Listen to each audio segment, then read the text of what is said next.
And welcome everybody to Nat One Fun. Welcome back. I hope you had a great week. I know I did. Yeah, I mean, it was a little strange.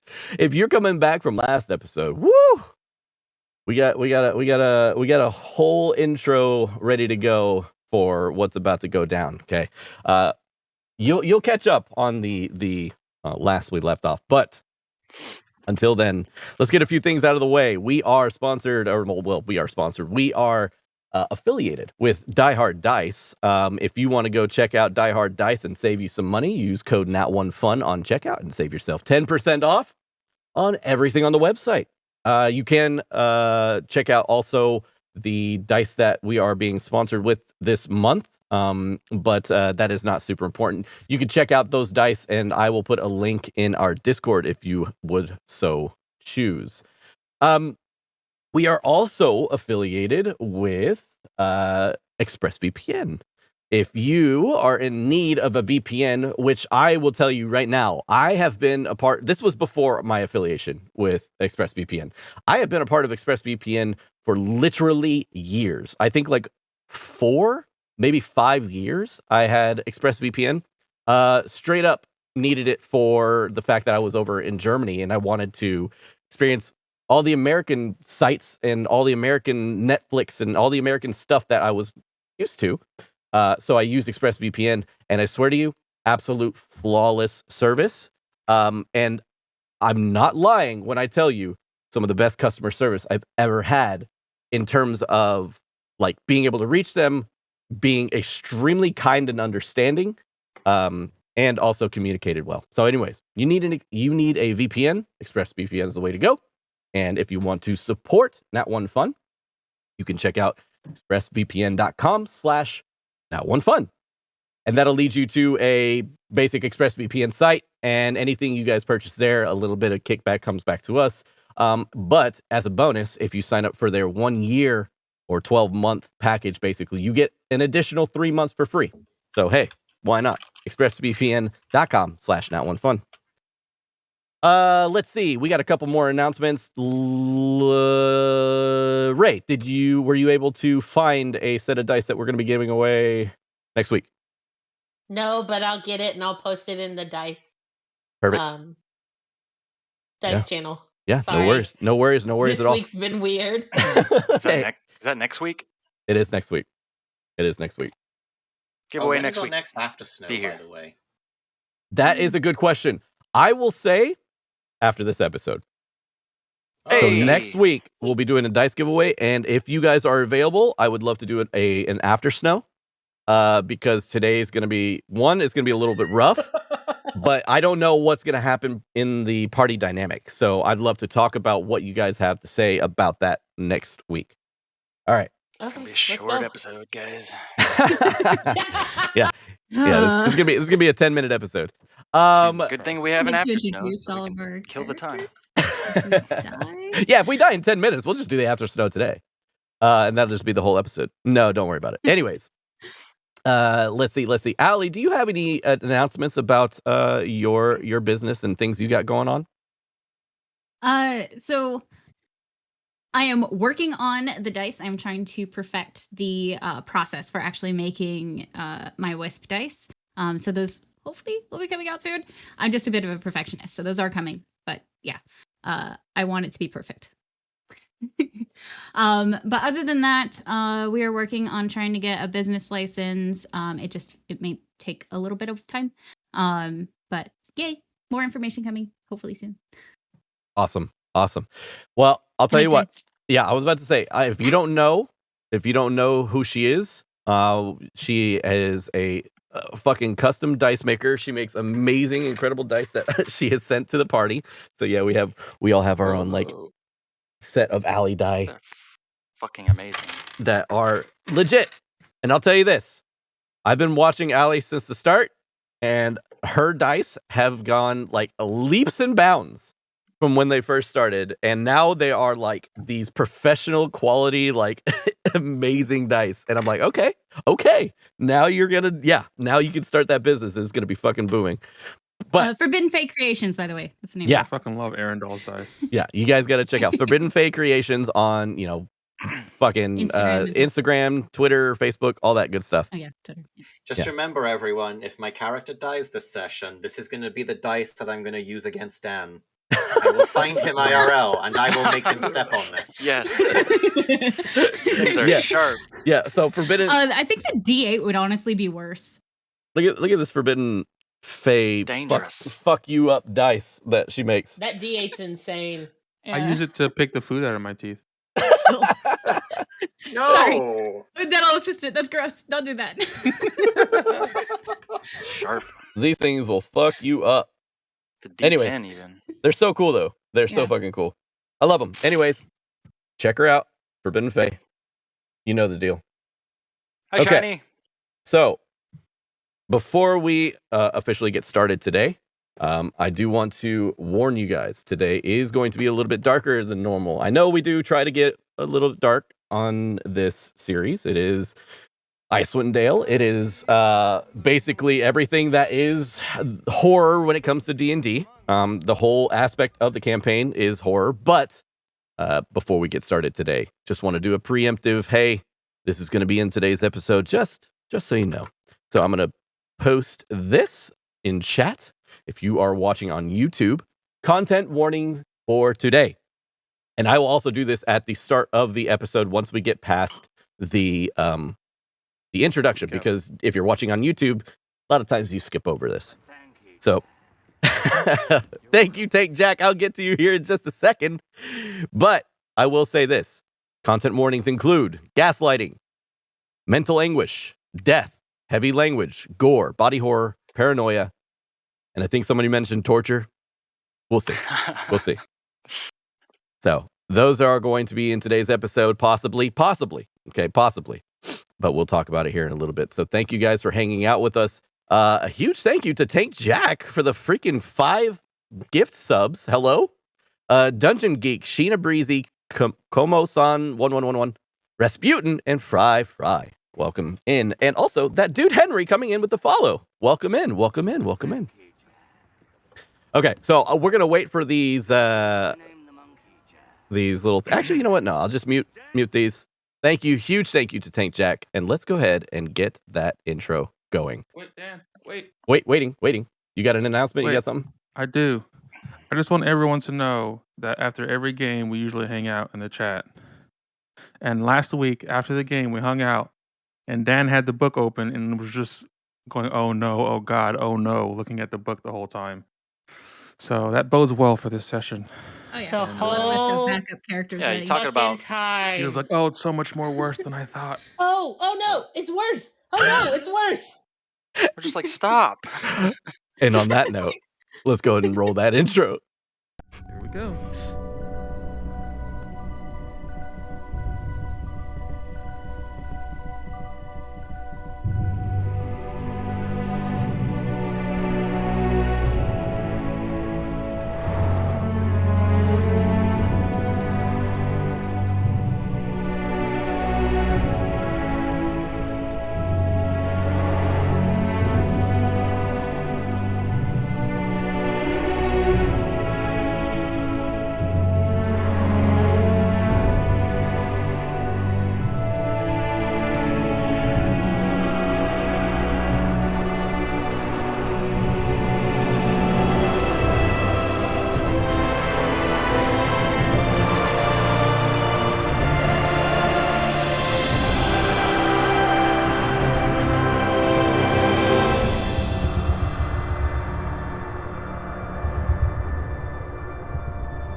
For those that don't know, we had a character death. So usually I try to block out the character that unfortunately passed away during the campaign. Anyways, welcome everybody. And last we left off, Winter's End had made their way into the Reghed Glacier, the supposed location of the ancient floating city that crash landed here many, many years ago and has been buried beneath the ice since. Oh, got to turn off that phone. Who leaves their phone on during these? This. All right, sorry about that. As I was saying. After fighting their way through floating magical skulls and discovering ancient parts of buildings left over from times past, the group is greeted with a haunting sight as a giant shadow is seen within the ice, essentially swimming through it without difficulty and disappearing from sight. Moving ahead, they find a strange automaton of sorts, buried to its neck in the ice that still seemed active. Asking it a slew of questions, they discovered that they are not alone in this cavern. That this automaton was part of an ancient city, the defenses of that ancient city, long ago, and that it cannot say where the city is now, as it hasn't moved since its original fall from that city. The team discovers a magical eye, which transports their minds to a city long ago in its thriving days, giving them a peek at what it must have been like to live at that time. A huge tower at its center, and a glowing sun-like magical sphere based in the tower itself. They continue on to the next chamber, where they are immediately swarmed by a mass of shadowy creatures seemingly trapped here since the fall of the city, as well as the strange vampiric gnoll creature who was taken down with ease, thanks to Grimly. A strange encounter with a fearful ghost sets the party up with a couple new magical items and leads them to a split decision on where to go next. Do they go down this icy slide of sorts deeper into the caverns, or take a winding pathway downwards? Without a second thought, both Kinravah and Liadain jump down the hole, and Grimly, Olanu, and Arundel take the stairs in an attempt to meet them there. Unfortunately, what they find, no one could have expected.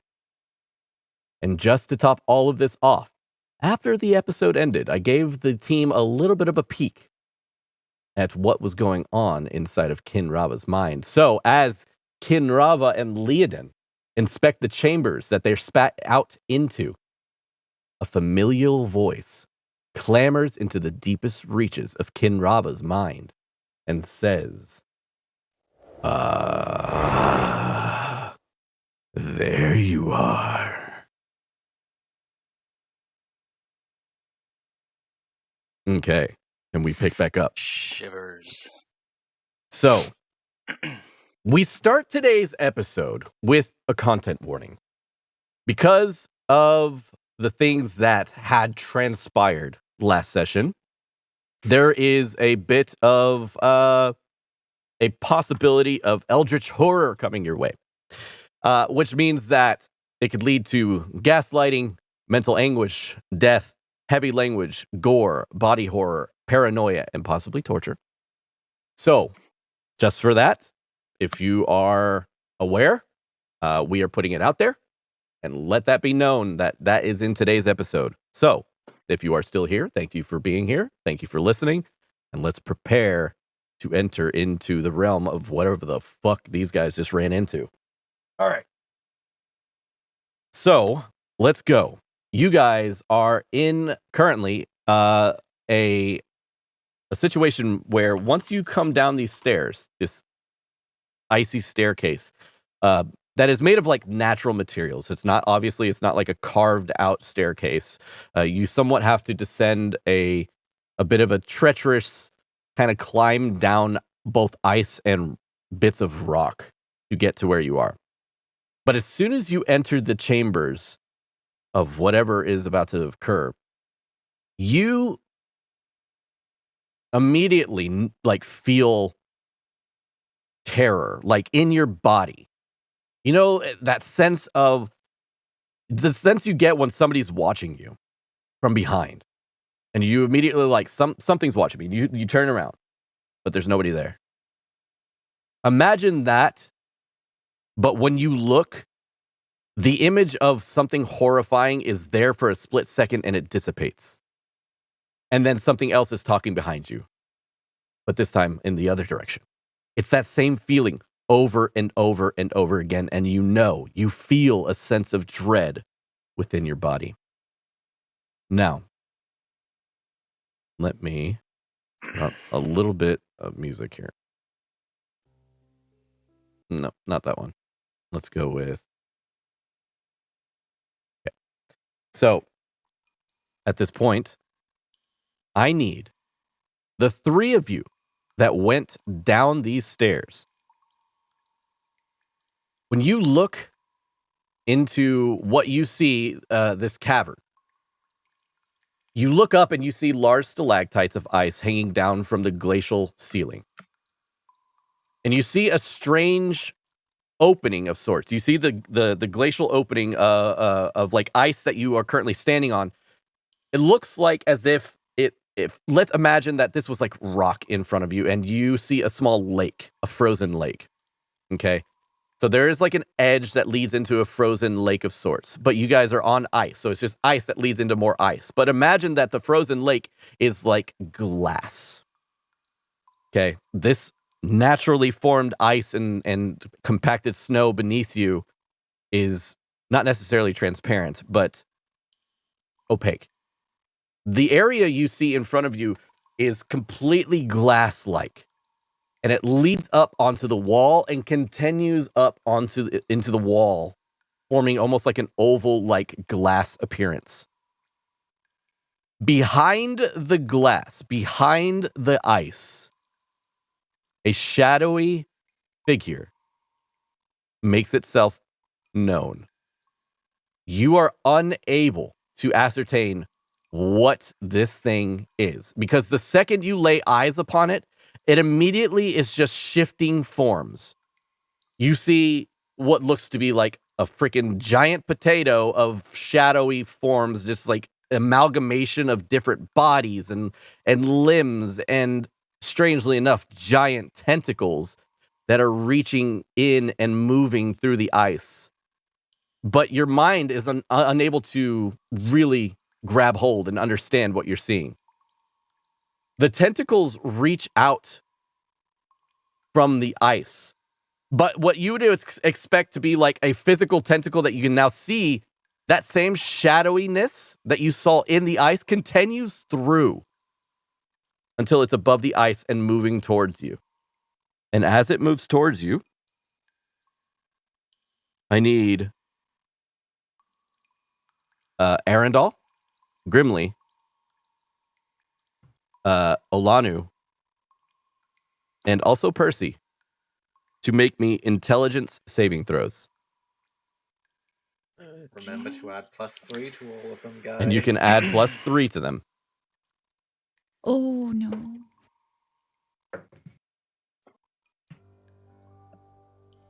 Oh, no.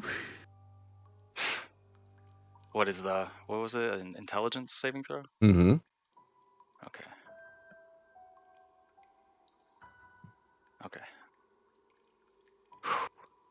Okay. Intelligence saving throws. Let's go through the gamut here. So we'll start with Arundel. What did you make for your intelligence save? I've got a natural 4 or a 14. Whoa. Okay. Damn it.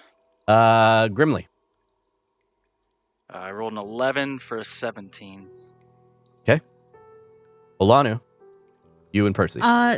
So I got Olanu got a 3 + 3, so that's 6. Okay. And then Percy rolled a 15 -4 + 3. So yeah, that's 14. a 13. Wait, -4, 5. Yeah, 13. Okay. Wait. 14. Yes, I can math. I'm stressed. Olanu, Arundel, and Percy.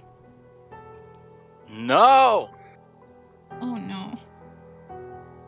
Oh no. The tentacles reach out towards you, and you go up to block whatever you think is about to like hit you and strike you. And putting up your arms, the shadows pass straight through your arms and your weapons and your armor and dive into your brains, into your head. And they writhe and move. Grimly, you hold up your shield, but instead of it going through it, a soft golden light emanates over the shield, and the shadows are reflected off, and you just see writhing tentacles trying to reach into what looks like an invisible globe that surrounds you. But now they climb all over the outside.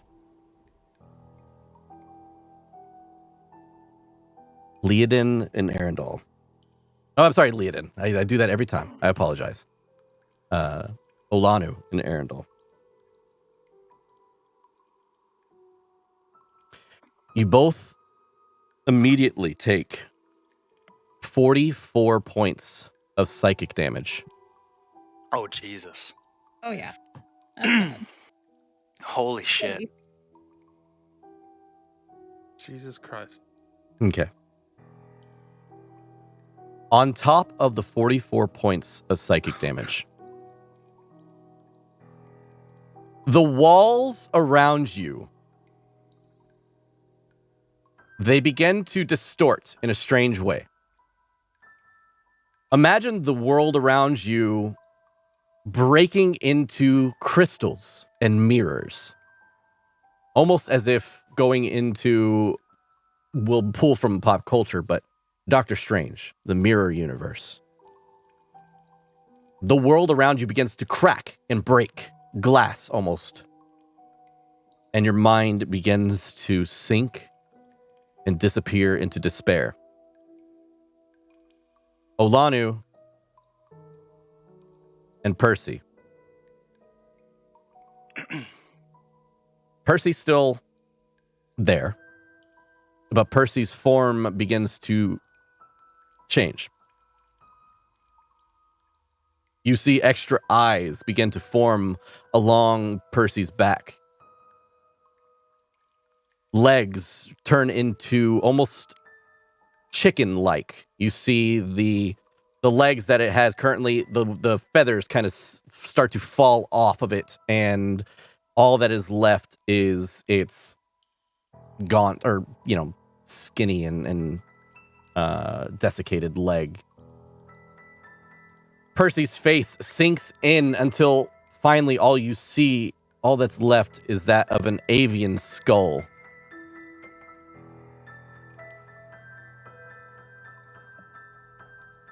Olanu, you no longer see, obviously, Percy in front of you, but what looks to be some sort of strange eldritch horror. And in your head, you just hear a loud, booming voice come over and say, "Destroy it." And you want to immediately kill this creature in front of you, this eldritch horror. Arundel, the realms around you crack and break, falling away from you. The walls melt completely away, and you are left in a strange world of this breaking glass that constantly is shifting and moving around you.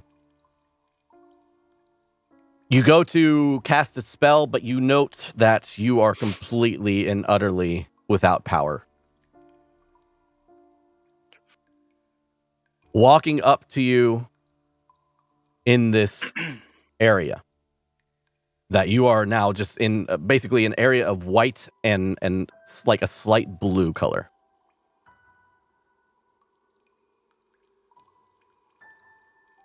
You see the face of somebody that you might not know personally, but you've done your research and you've heard of them as a human with a kind of messy beard, a white overcoat, with a kind of like a nice trimmed, fluffy cap. But most noticeably, two scimitar swords kind of attached to his waist as he slowly approaches you. And you would know this as Abel. This is the guy you've been researching for a long time. You're not sure why, but this sends you into a bit of depression and despair. You feel a strange connection to Abel that you've never felt before when researching him.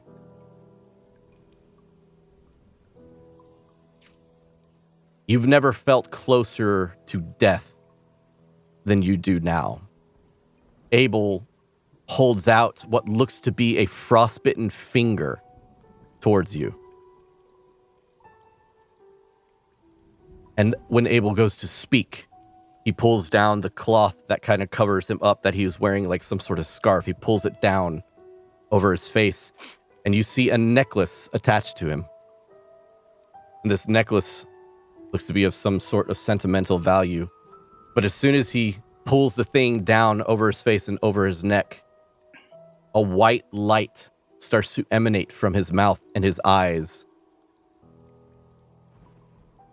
as he screams out in terror. Grimly, you are forced to witness what looks to be a horrible scene. Both, both Olanu and Arundel currently look to be incapacitated. Arundel has dropped to his knees, and Olanu has rage in her eyes. You see that white glow that has been emanating in her eyes ever since the Frost Maiden has made that, or has given her that gift. You see it glow ever bright as she is reaching for her scimitar. Or excuse me, as she is reaching for her Glaive. Glaive, thank you. I couldn't think of the word. She's reaching for her glaive and pulls it out. She is staring intently at Percy. Percy, on the other hand, is kind of like when a dog hears a noise they don't want to hear. They like put their head down and start like reaching over and like scratching at their heads. It is backing away into a corner, and it doesn't seem to understand what is going on. You hold up your shield, and the black tentacles, shadowy tentacles, are still trying to reach in and grasp whatever they possibly can. Yep. Olanu, I need you to roll a D100, please. Yeah. Arundel, I need you to do the same. We're not even in initiative yet. No. Fuck. This is all 13. happening almost instantaneously as soon as you get down here. Yeah. 13, you say? Mhm. Okay. Arundel? 2. God damn it. Okay. On top of that, I need you to roll a D10, each of you.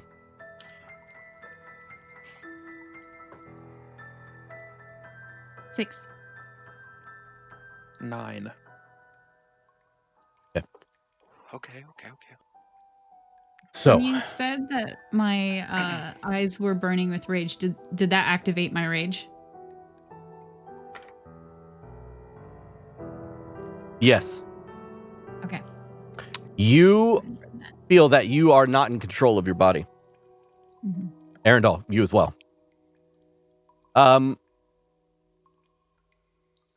So, with all these hallucinations going on, these horrible things that you see, Olanu, you have disadvantage on all your ability checks.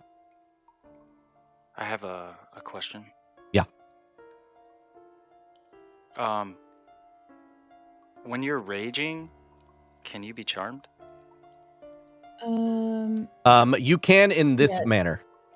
This is. I mean, you might. I think you possibly still can be, even though that's a thing. So yeah, you can be charmed while raging. Okay. But I do want to say that this is beyond Right. Fuck. things. This is almost as if like beyond the rule set of D&D. This is kind of different. Okay. Yeah. Understandable. Arundel. Yeah. And my rage does not have a description that prevents that. The Berserker Barbarian. Yeah, that's Berserker. Yep. Okay. Arendelle, Fair. you immediately start to feel a strange sensation at your fingertips. You see that Abel is pointing at you with his darkened, blackened finger. And your fingers begin to feel terrible. And you immediately want to start peeling and taking your fingernails and pulling them off. There is something under your skin that you have to get to, and it's through your fingernails. Jesus. Okay, with all this going on, Grimly, you finally start to see a strange happenstance, obviously. You start to see Arendelle peel at his fingers and hands, and he is currently lying on his back, staring up at the ceiling, peeling away at his fingers. Olanu has taken 2 steps towards Percy with her glaive in hand, rage in her eyes. And the creature beneath the ice is still trying to get into your head, but you see tendrils reaching into each of the other 3, excuse me.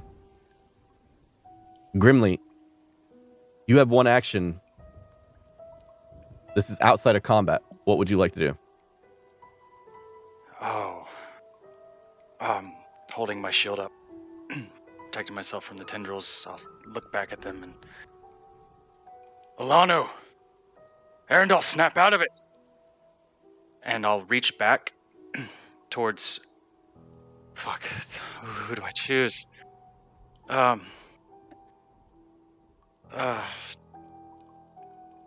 me roll for this. Fuck. Mm-hmm. 4. Okay. I reach back and place my hand on Arendelle's foot, and I cast Protection from Good and Evil. Okay. In hopes to give him advantage on any saving throws he might get against charmed effects or curses. Awesome. Snap out of it! Arendelle, I need you to get them out of here. Arendelle, you hear what sounds to be like a muffled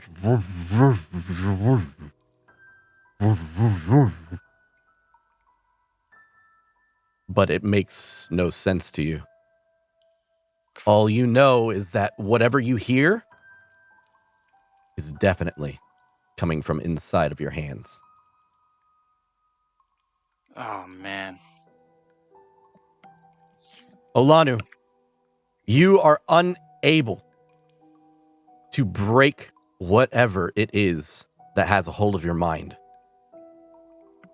I need you to make an attack roll. Fuck. Reckless? No, not yet.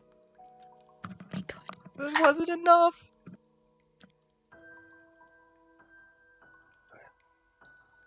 Natural 20. 11 does not hit Percy. Hey. You rolled an 11. Okay. Oh, Jesus. It was a 3 plus 8. Okay.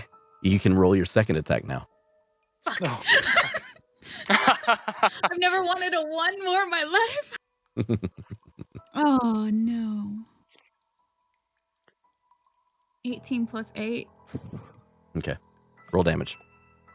Okay. I'm shaking. Okay.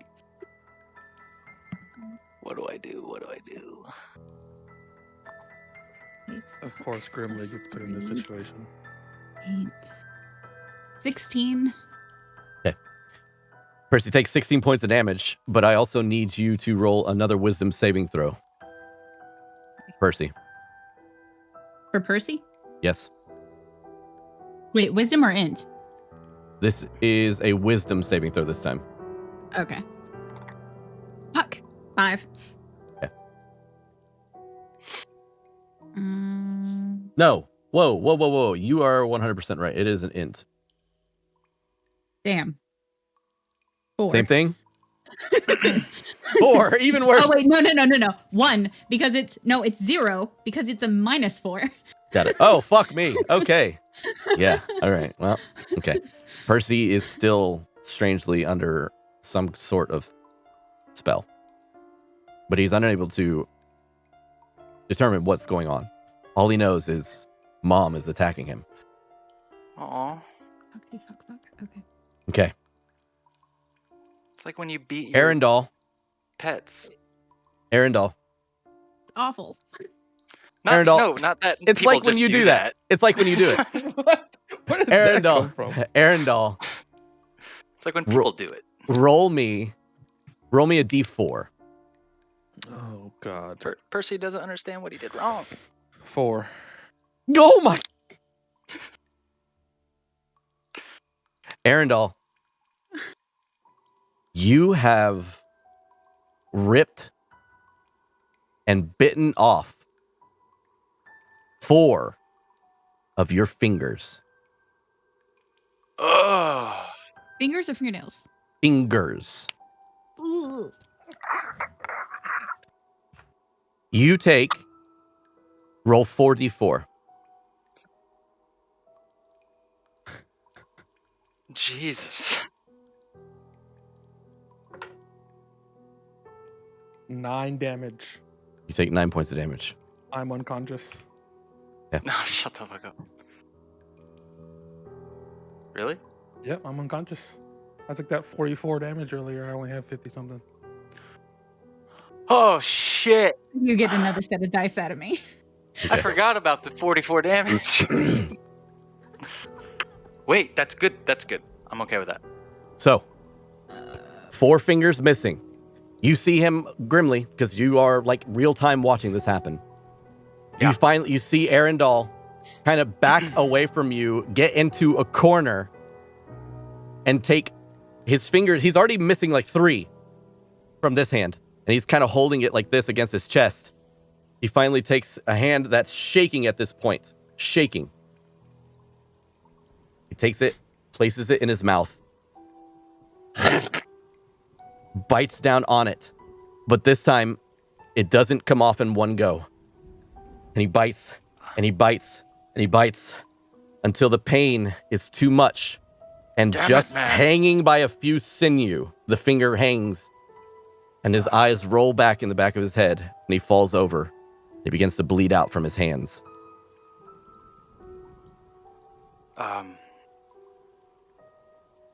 Well, my hand's still on his foot, just leaning back, and I had cast protection of good and evil.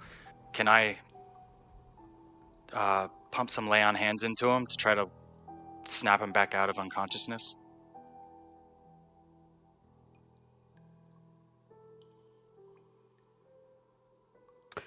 Roll me a Constitution save. Okay. Oh, Jesus Christ. You rolled. Do I have advantage on this or anything? That's a natty 1 Oh no. for an 8. Okay. With that natural 1, you are sickened by what you see. And you become sick to your stomach. So much so that you are unable to heal currently. Okay. Maybe soon. Not right now. Gotcha. You are terrified, horrified, and sickened by what you see. The creature lashes out towards the golden shield that kind of surrounds you, this orb that surrounds you. And it's now starting to slowly but surely pierce its way through. You see tiny little bits of black shadow begin to pierce through it. Fuck. Helm. Olanu, Protect me.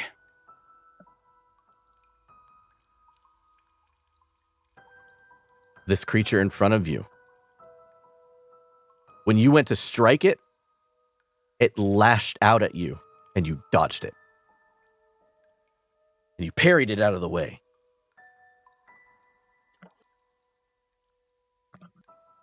You want to end its life. You want to satisfy whatever this being that's penetrated your mind. You want to satisfy its hunger. This thing has told you to kill this eldritch horror. If you've ever wanted to do anything more in your life, this is it. In your head, you hear again, destroy it.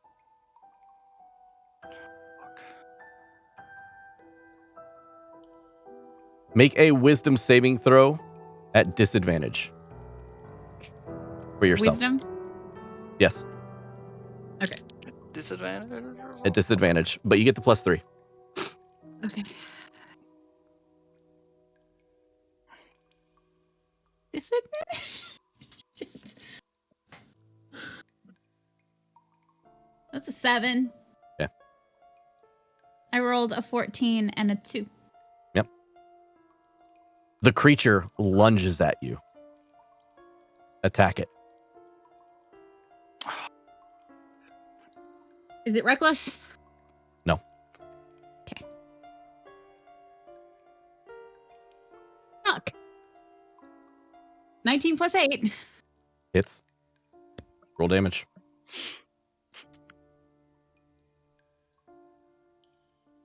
Oh, you guys are. Okay. 12. Percy still up. Barely. Make another attack.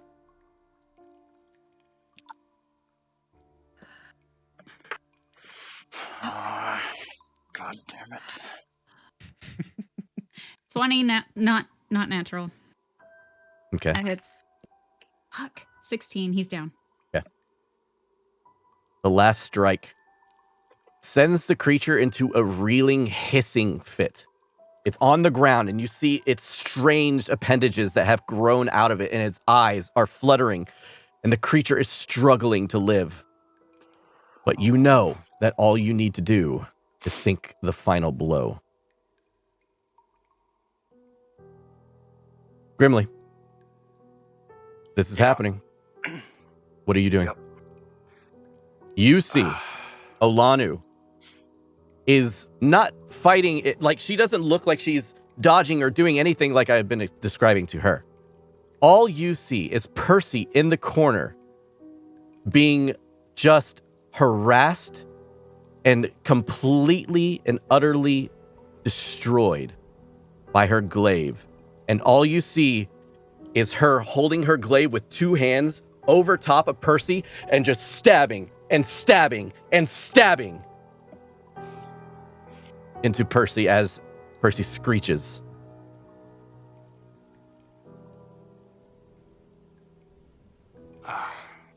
I get another action. Yeah. I'm going to stand up and try to push off some of this shadow. The shadow is like in like a barrier around you, kind of like you see your barrier grow Okay. for a second and move and grow as you move. Sidestepping my right foot back so that I can peer over my right shoulder towards her. Can I see any black tentacles like reaching into her mind or anything? Yeah, absolutely. Or is it I can see that? Yes, 100%. Can I smite at that? Can I take an attack towards that black tendril? You Or- could try. I want to fucking try. I want to try to break that connection. Okay. Um, You go to smite. Are you going to hit it, or are you casting a spell at it? What are you doing?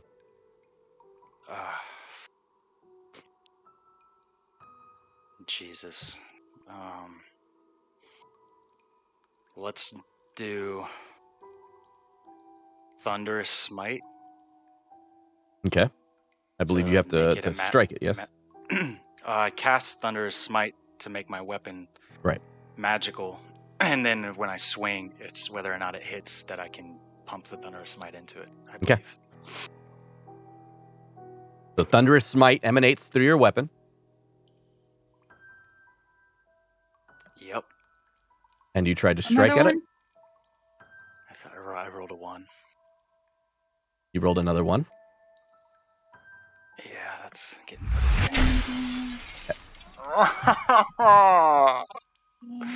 The thunderous No smite. way. The thunderous smite shimmers in the axe. You strike. You rolled 2 ones in a row last week, too. Yeah. 2 in a row now. Strike at the tentacles. The weapon sifts straight through the shadow. The shadow doesn't even bend, move. It's not like dust. It's not like smoke. It just goes straight through it and slams into the ice underneath you. Liadain.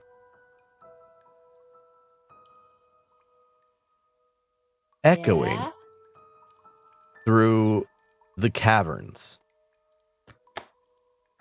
Just at the edge of your passive perception, you hear the screams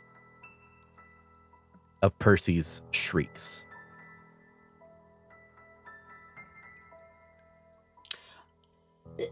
Did I hear Kinravah's brother?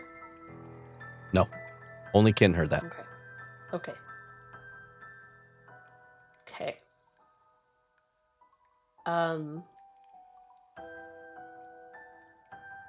You Does see it sound... what you also, so okay, that's what you hear, but what you see also is Kin about 20 or 30 feet away from you. And she is currently looking kind of like down over the top of this bubbling pool of water. And then you see her kind of like stop for a moment and then kind of like look around. So, I hear Percy screaming. Maybe we should go see what's going on?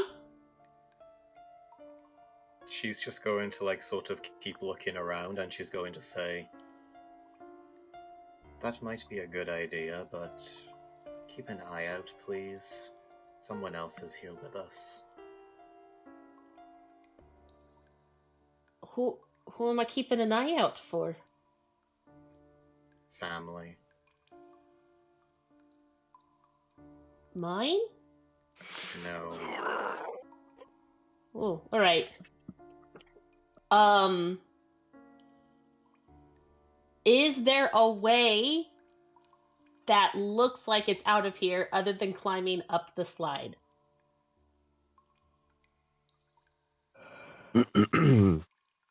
To answer that question, there does, but you can see past the trail of like eggs that you are surrounded by. Yeah, the little small nest of eggs that you currently were looking at. But beyond that, there was another open room. And in that open room was yet again another tunnel that leads further down. You know Now, what? you How don't about know we if just- that means that's where you need to go, or if, you know, Oh, it's... shoot, I really don't know. How about if I just levitate us back up the tunnel? I mean, all right. All right. And Kinravah will go back towards where the mouth of the tunnel is, Mm-hmm. and she'll offer her hand to Liadain. I'll Okay. take it. She's going to cast levitation on herself. Yep. So a small platform, like a magic circle, almost like a platform, forms under her feet and starts lifting them back up through the tunnel. Yep.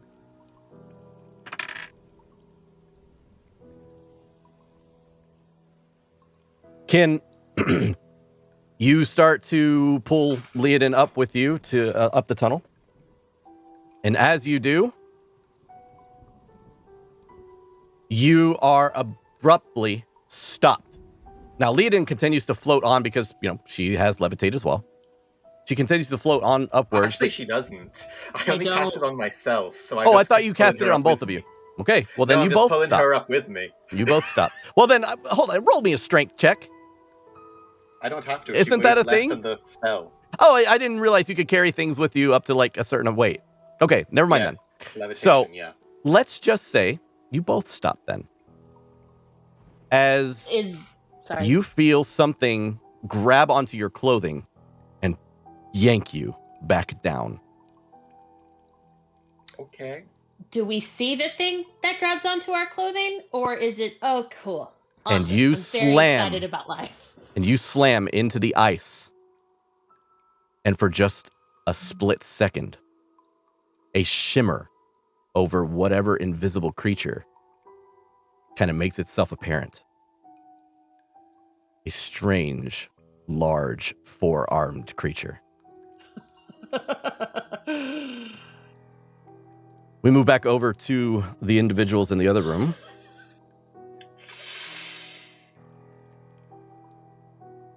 Arendelle, roll me a death saving throw, please. Cool. I'm gonna roll in chat. No, you roll terrible in chat. He's due. Boom. 17. Yeah. Hey. Oh, One we save. needed a nat 20 there. We needed a nat 20 there. Yeah, It's we one did. save. That was great. You're bleeding out, but not as fast as Grimly might suppose. Mhm. Grimly, she is stabbing Do I get my Percy. second attack? to death. You also see Arendelle bleeding out. You see this creature beneath the ice about 15 or 20 feet away from you, reaching through the ice towards everybody and putting its tendrils in their mind. I need you to roll, not you, Grimly, but I need Olanu. I need you to roll two wisdom saves for Percy. Ooh, wait, fuck. +3.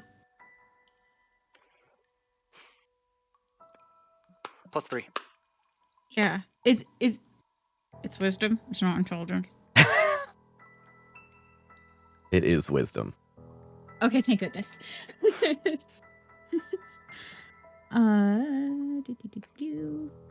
Why'd it close?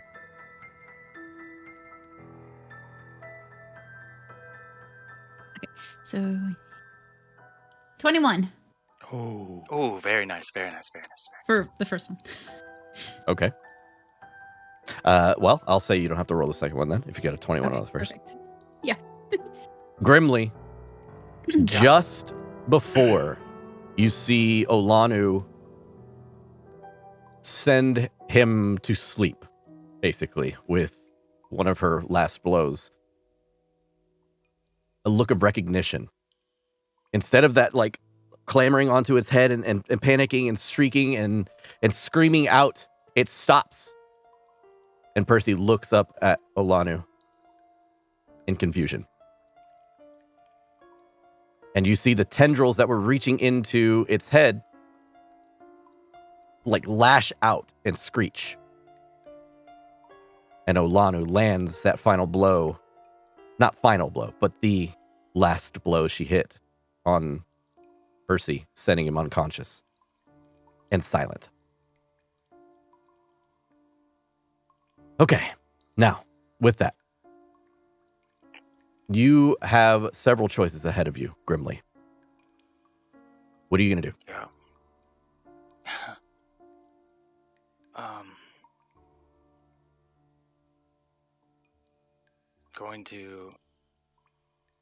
going to hit Alanu. Okay. After missing my last strike, I'm going to bring my axe back up towards her. Don't be, and let it be known, don't be afraid to think outside the box, too. You don't have to think in D&D terms of, like, I only have this many options. Think of different things that you would do as a person. But yes, if that is what you'd like to do. I'm not trying to, supplement your move here. I was just adding options if you'd like. I want to dive tackle her like I did back in Tourmaline. Yep. I'll say since she is in a trance and she is not like basically unaware of you, go ahead and roll a strength athletics check with advantage. And I need a counter strength athletics from Olanu. And I you are normally have raging. advantage. Yep.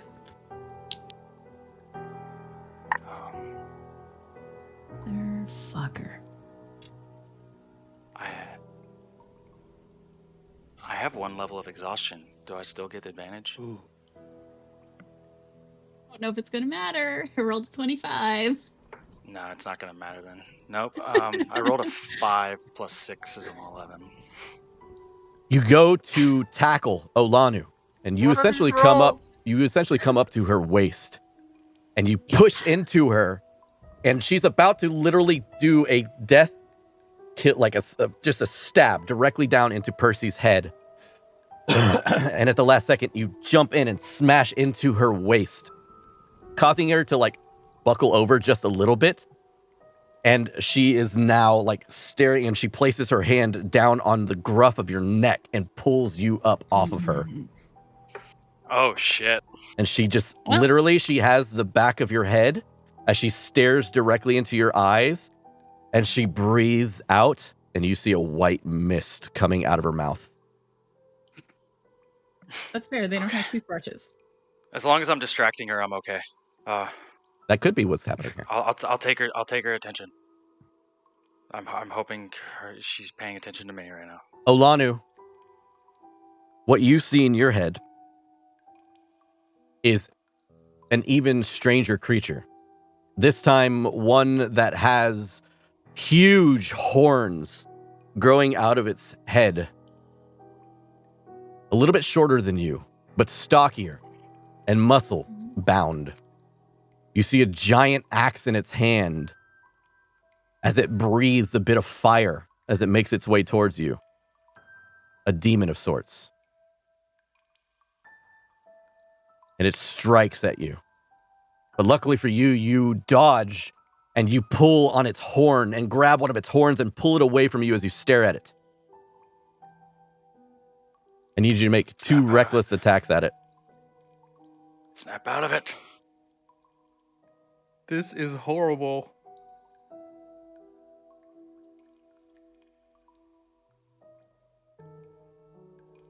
$15. Wait, no, sorry. Not 15. 25. I wish it were 15. That hits. Can I throw up now? Mm-hmm. You're all right. You're all right. Okay. 11 points for the first. 11 points of damage. Okay. Better. And by better, I mean worse. 14. That misses. Thank goodness. The first blow is unexpected, Grimly.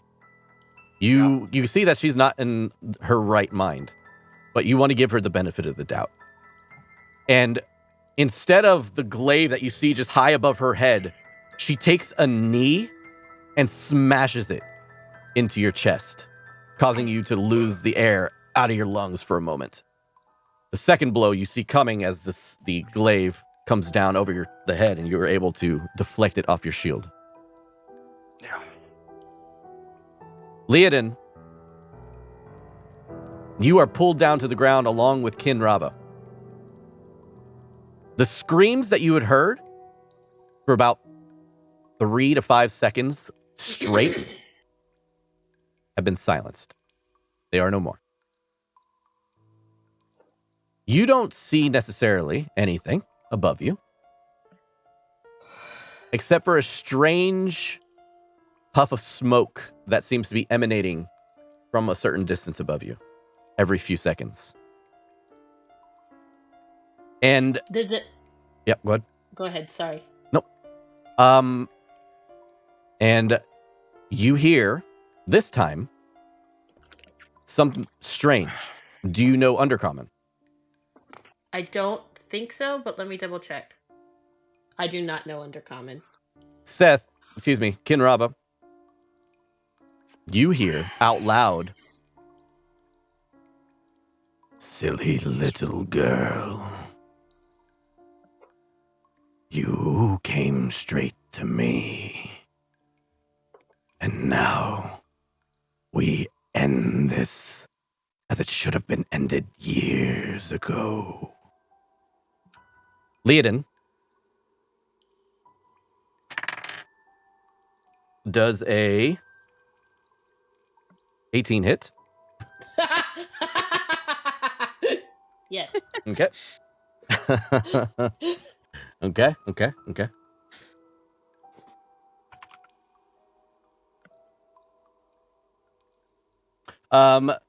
Let's see, where are you? Do.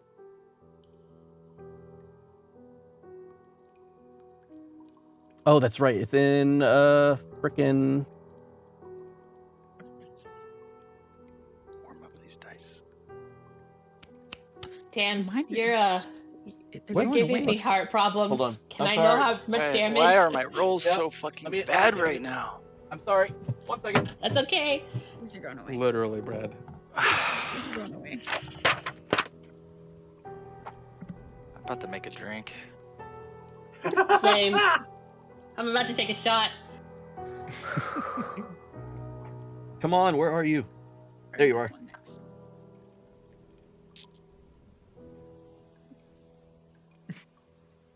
Sorry, I should have had this prepared. Anyways, here we go.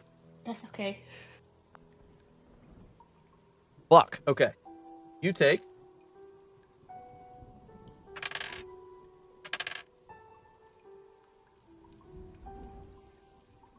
21 points of damage as a foot slams down into your head, causing you to literally like break into the ice underneath you, and it's the ice spiders out underneath the back of your head as a bit of blood from the back of your head also spatters out.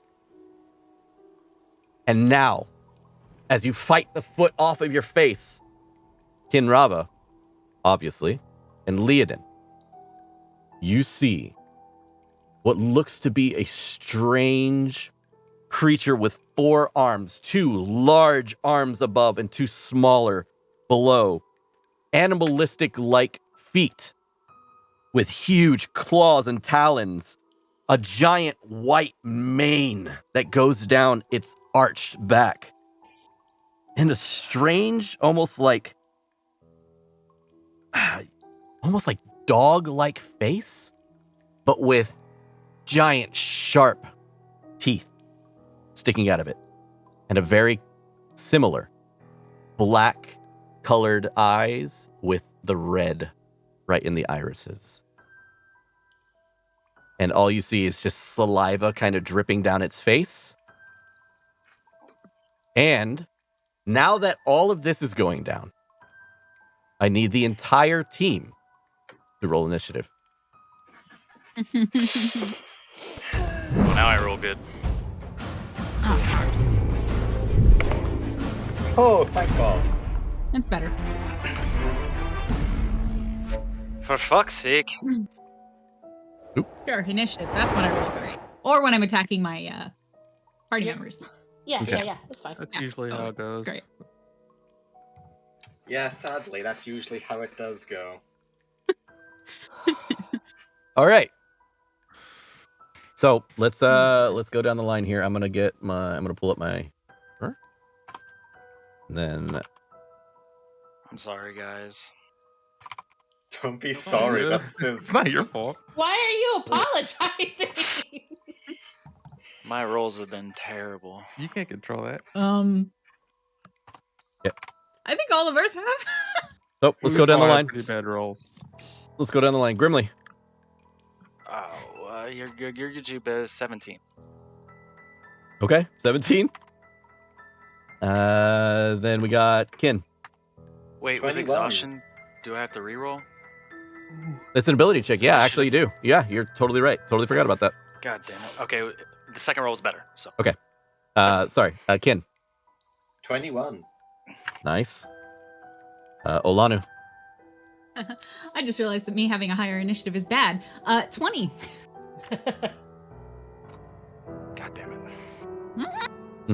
Liadain. Yep.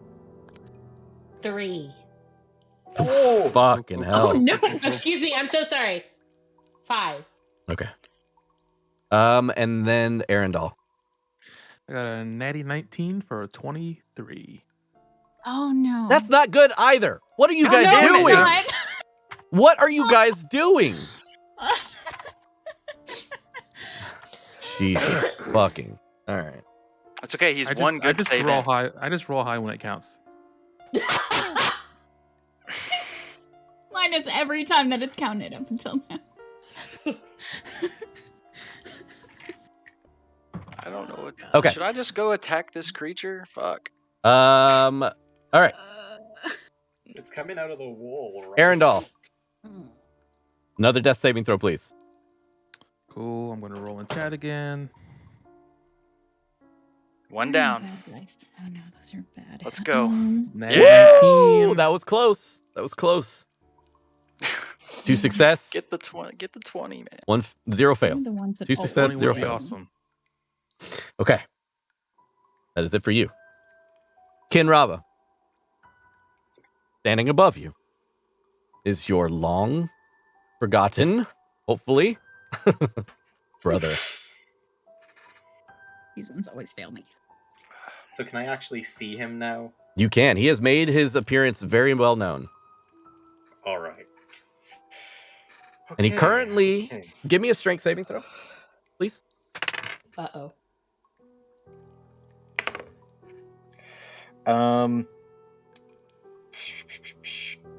16 minus 1, 15.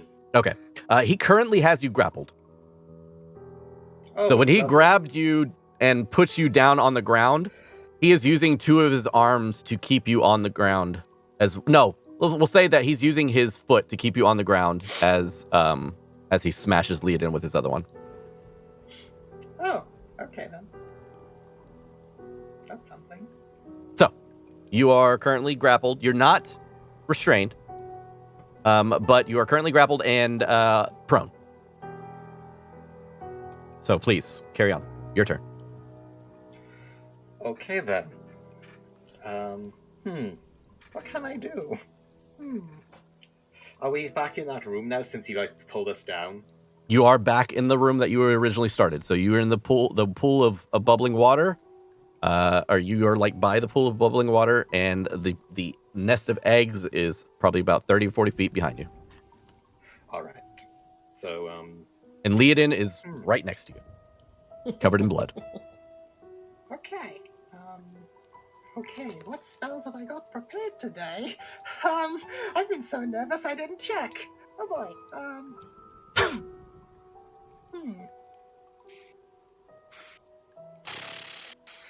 While Seth Okay. checks his spells, Allie, I need you to make 2 reckless attacks towards Grimly. Okay.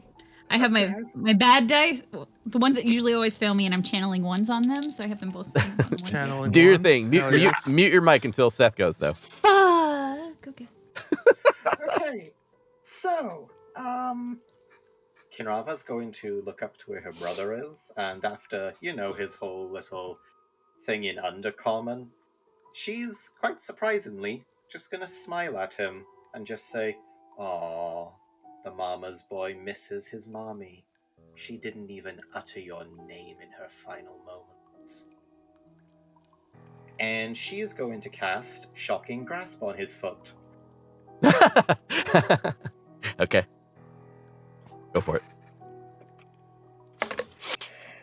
Does a 19 hit? It does. Awesome. Okay. I think that's 2d8. Let me check quickly. Is it 2d8? Yeah, 2d8. Okay. Where's my d8s? Where's my d8s? Ah, panicking. Here we go.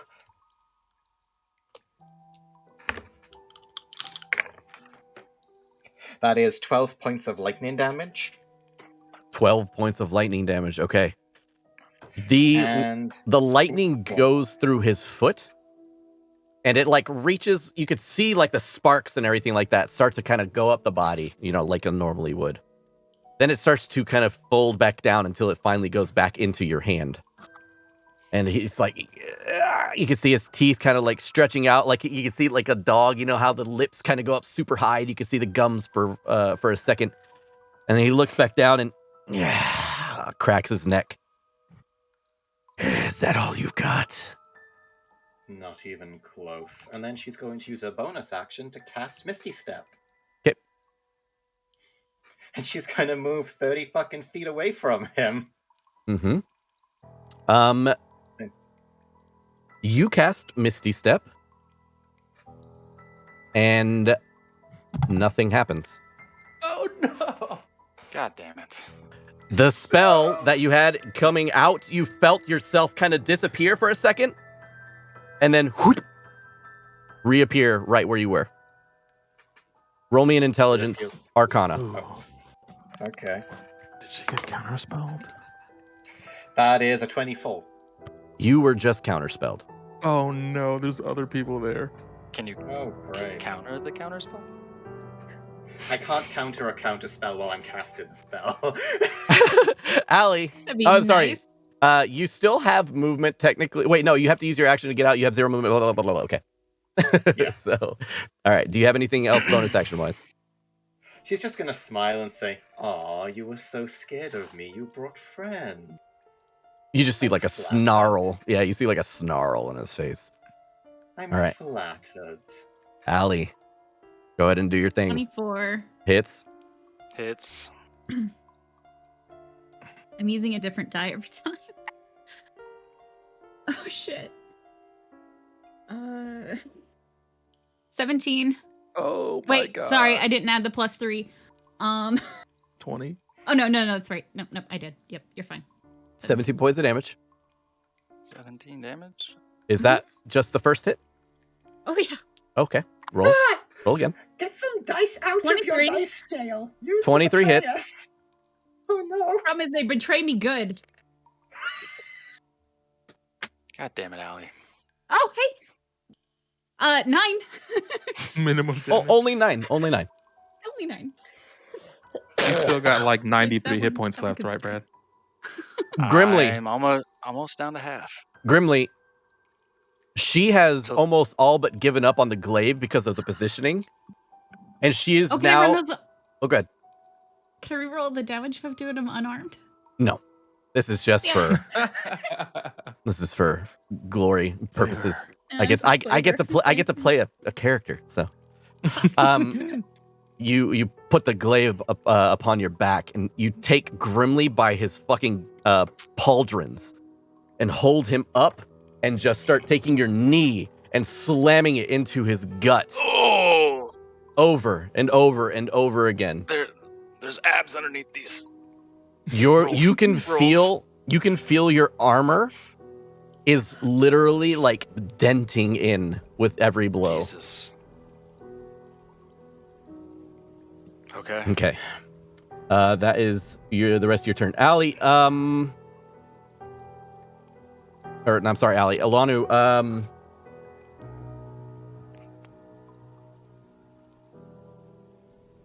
you are going to use your movement to get closer to the other eldritch horror.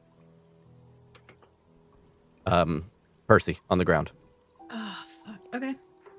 You are now split between Grimly and Percy on the ground. Okay. Uh, I got something for you. the Dragoloth. Or Dragoloth, however you want to pronounce it.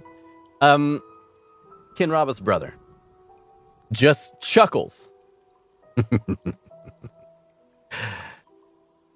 I care not about mother. I was sent to retrieve you. And that's what I'll do. He will use his action to grapple you and try to bear hug you with all 4 of his arms and to restrain you. And that is going to be a 15 strength athletics check. Go ahead and roll a counter. Oh yeah, because strength no. is totally my strong point. You still did well last time. Oh, apparently it is. 18 minus 1, that's a 17. Okay. So he goes to grapple you and everything like that, and you are fighting him. You are fighting him off and pushing along his arms, along his tiny little ones that are like on his chest, essentially. And you are pushing them off of you. And he goes, "Fight, little one, fight." And Liadain, as he is trying to grab onto Kinravah, he will take his foot again and try and stamp you out.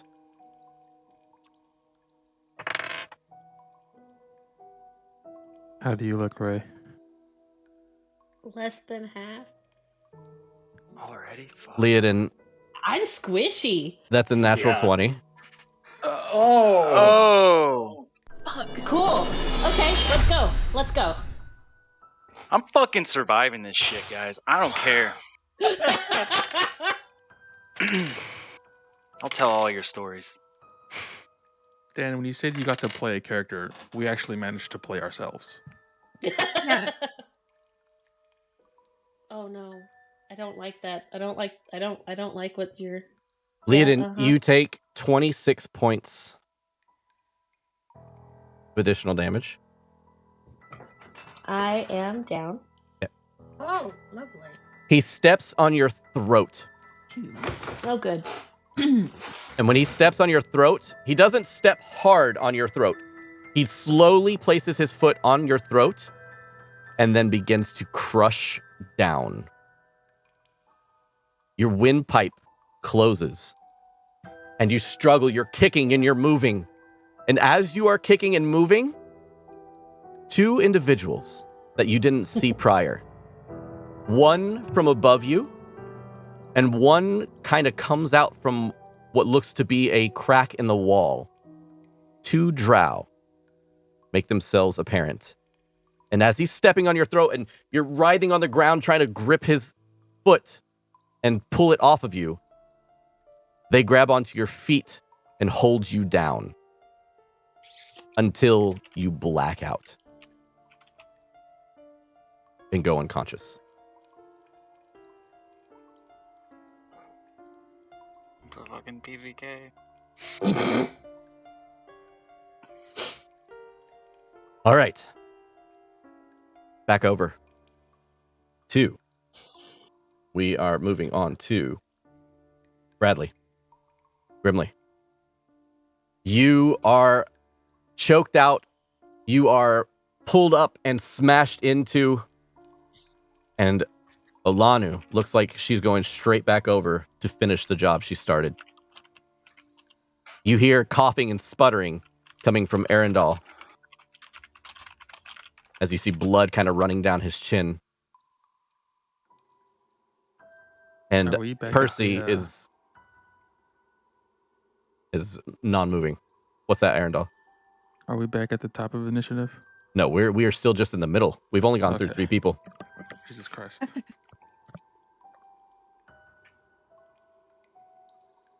What are you doing?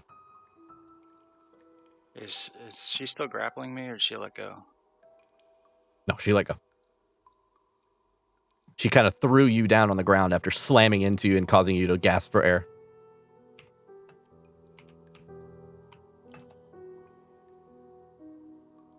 I'm so torn because I don't think I can save anybody. You got this, bud. Never know.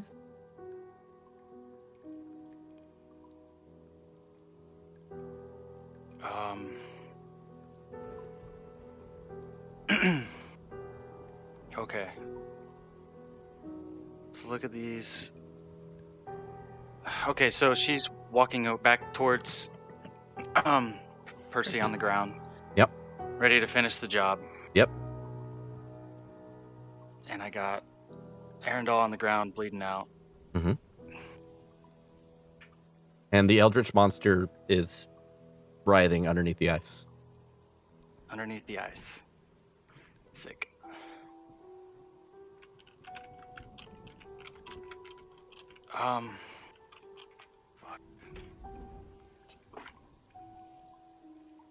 Grimly is going to... How far is Alanu from Arundel? From Arundel, we'll say 10 feet. 10 feet. We'll say there's like a 5-foot gap between the two that is able to be stepped in if you needed to.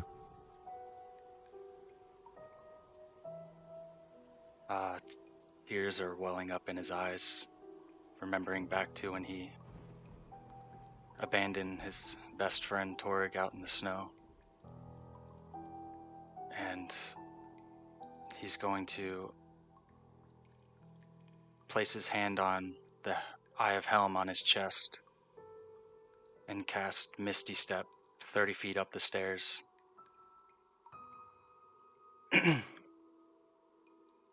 As he turns around to look at his friends that he doesn't believe he can do anything to save, he's going to draw his bow and fire twice at Alanu. Okay. To hope that something can be done. First one is a 19 It's plus 9 to hit, 28 to hit. yeah, it hits. Second one is a 19 plus 9, 28 to hit. Hits. Both of them hit. There you go. I've never wanted to be hit before. But now I'm like, please stop me. Stop trying to hit me and hit me. Those are both 1d8 plus 4 plus 1d6 necrotic. A 4 and a 5 for the d8s. Plus 4 each, so 9 plus 8 is 17, and then 2d6 is a 5 and a 6 for 11 more. Wait, what was that total? 17 plus 11? Okay. 28. Halved Have the 16. Can you have the necrotic? 13. Yeah, if you can. everything except Okay. for psychic. Okay. Good. I'm still up. But I get to make 2 saves, but you're not within range. I'm 30 feet away, and at the end of that, Grimly takes his 35 feet of movement up the stairs. Oh, fuck. This, Would he still have 35 feet? That wasn't it's- concentration from it's you, not right? concentration. Okay, It just lasts great. for an hour. Just want to make sure. 18.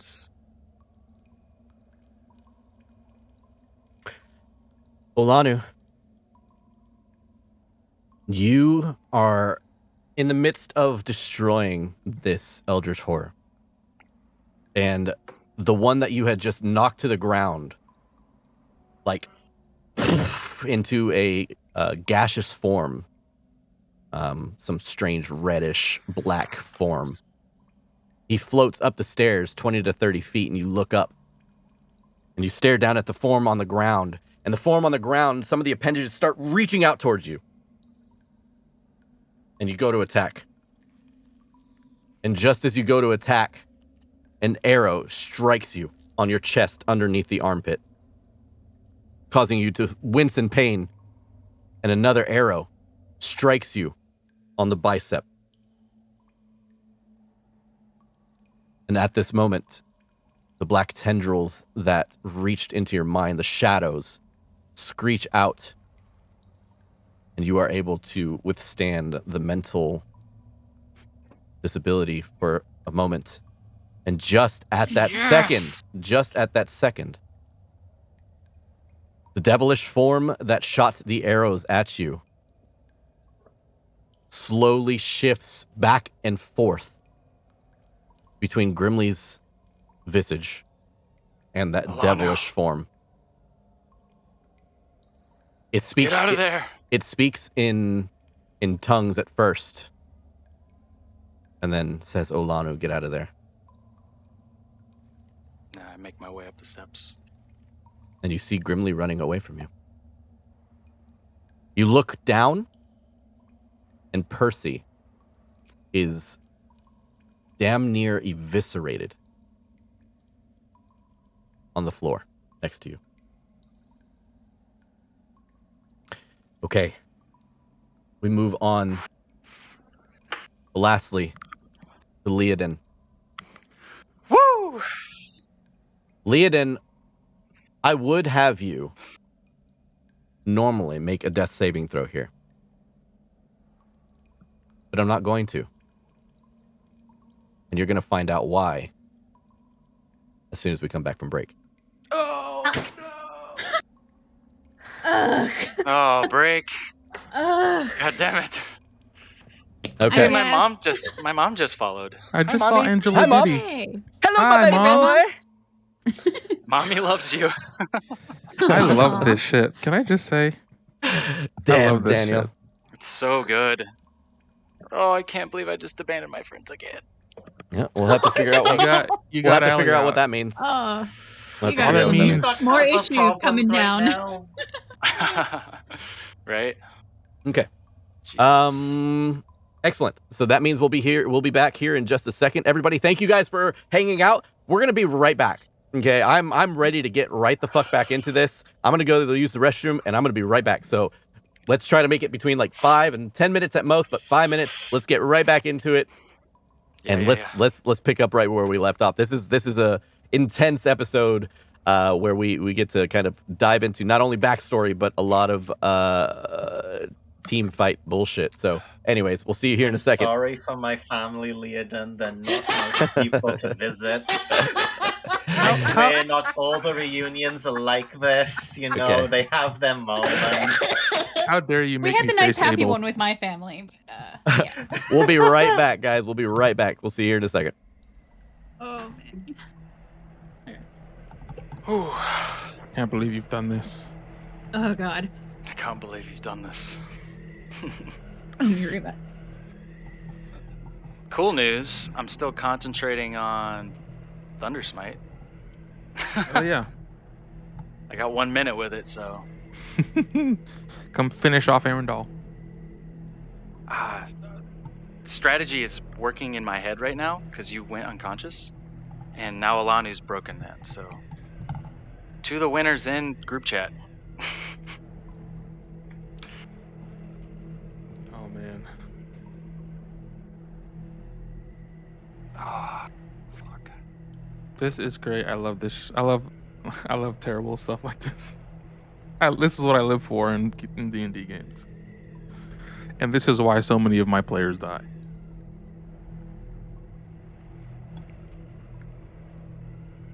Shiny, I would consider watching. Not watching the VOD, but continuing to watch. The reason I say that is because I'm not 100% sure whether or not this is going to go up on YouTube.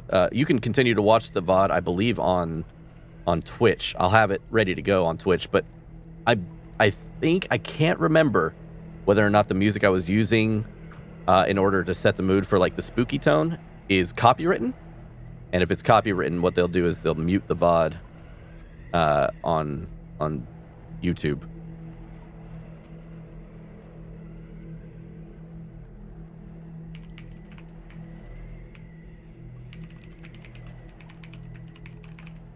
What have you missed? Oh, Angela.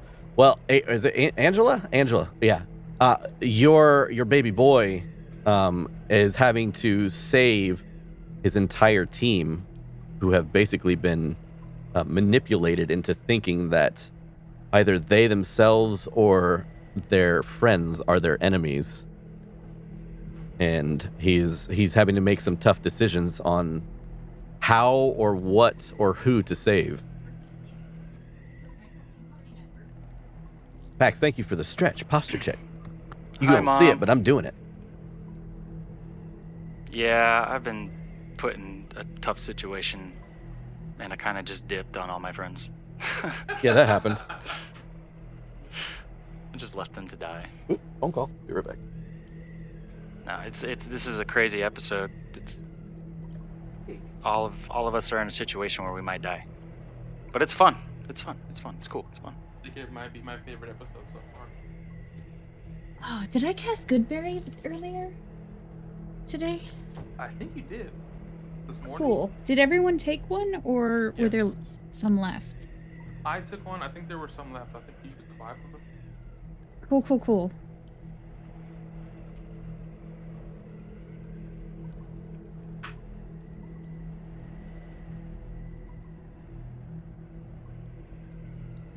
Cool.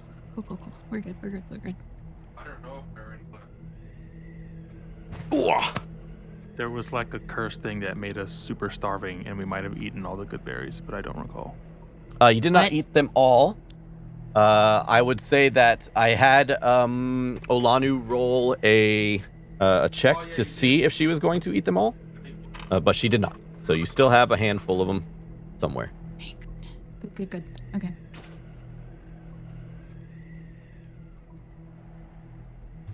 It just changes the order of how I'm gonna do things.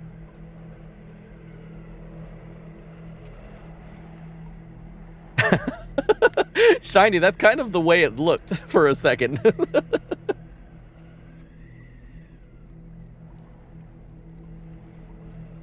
It's like, great. My character's just going to be under the control of an eldritch horror forever. Mm-hmm. Great. I turned into the bee bag. Or a servant of. Yep.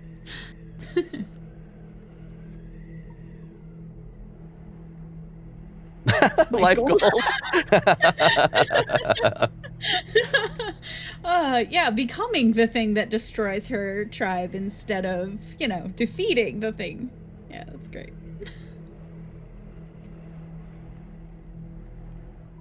Guys, I wanted to just say I appreciate you all being here. Thank you so much for hanging out with us. Thank you all so much for the fucking support you guys gave earlier. That was so amazing. Thank you all for the gift subs and all that stuff.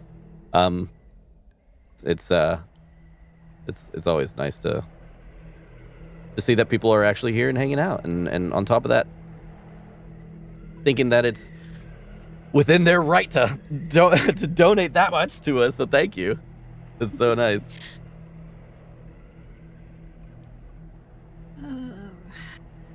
We're here to bring the spooky, and I hope it's been brought in.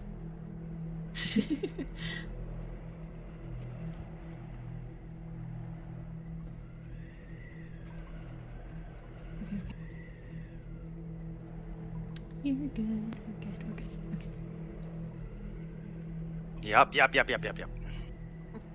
It's good. Good. We're gonna turn all of this around. We're gonna be gravy. Boy.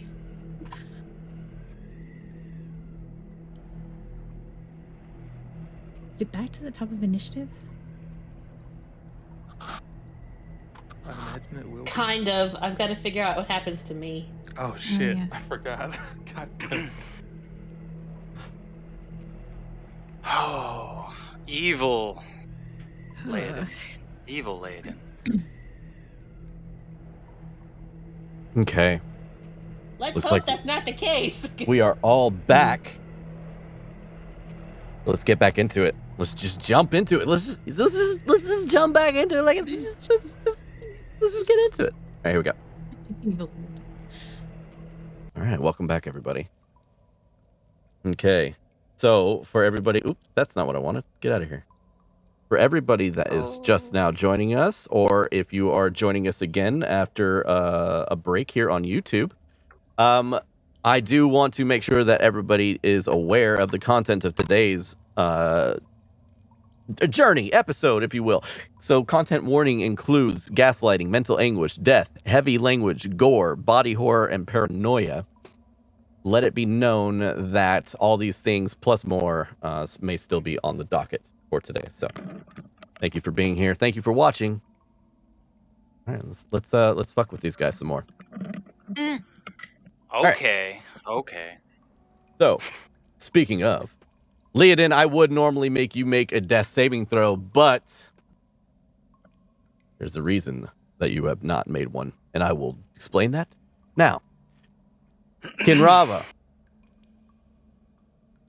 trying to get you in his grasp and hold you tight, he currently has his foot on Liadain's neck. She is gasping for air until she's not. And her legs go limp. And the two drow that you see in front of you, holding down Liadain's feet, smile at you.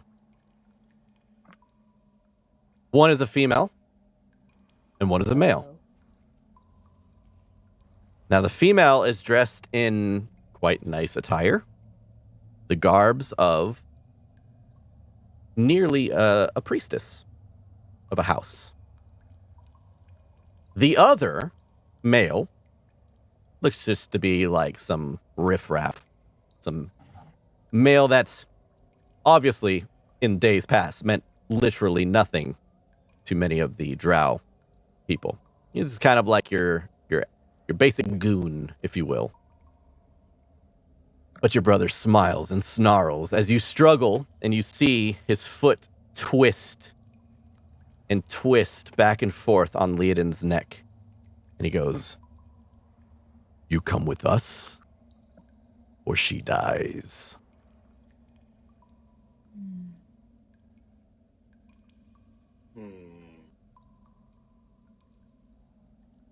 Do I recognize the female drow? Roll a history check with advantage.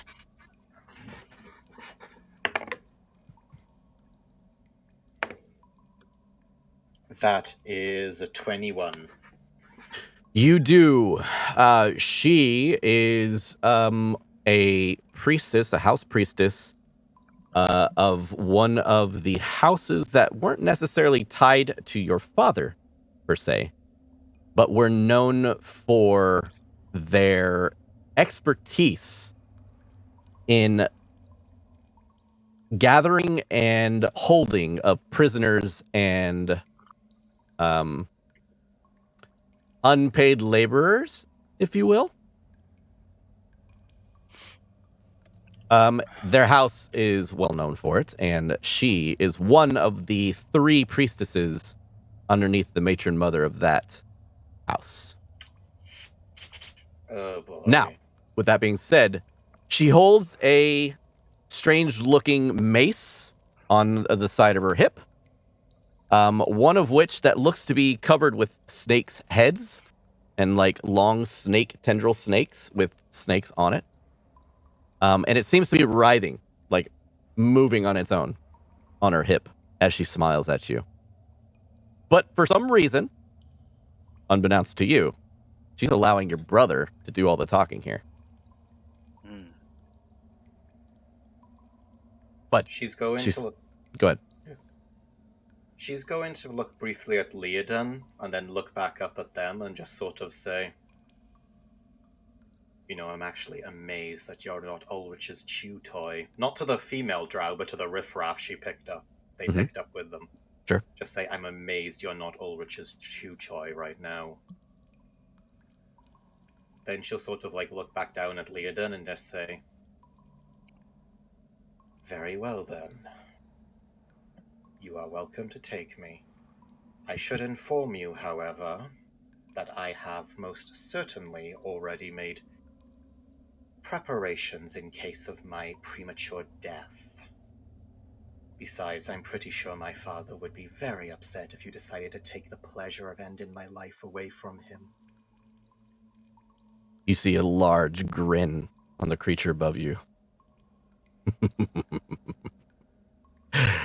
"You've gone soft.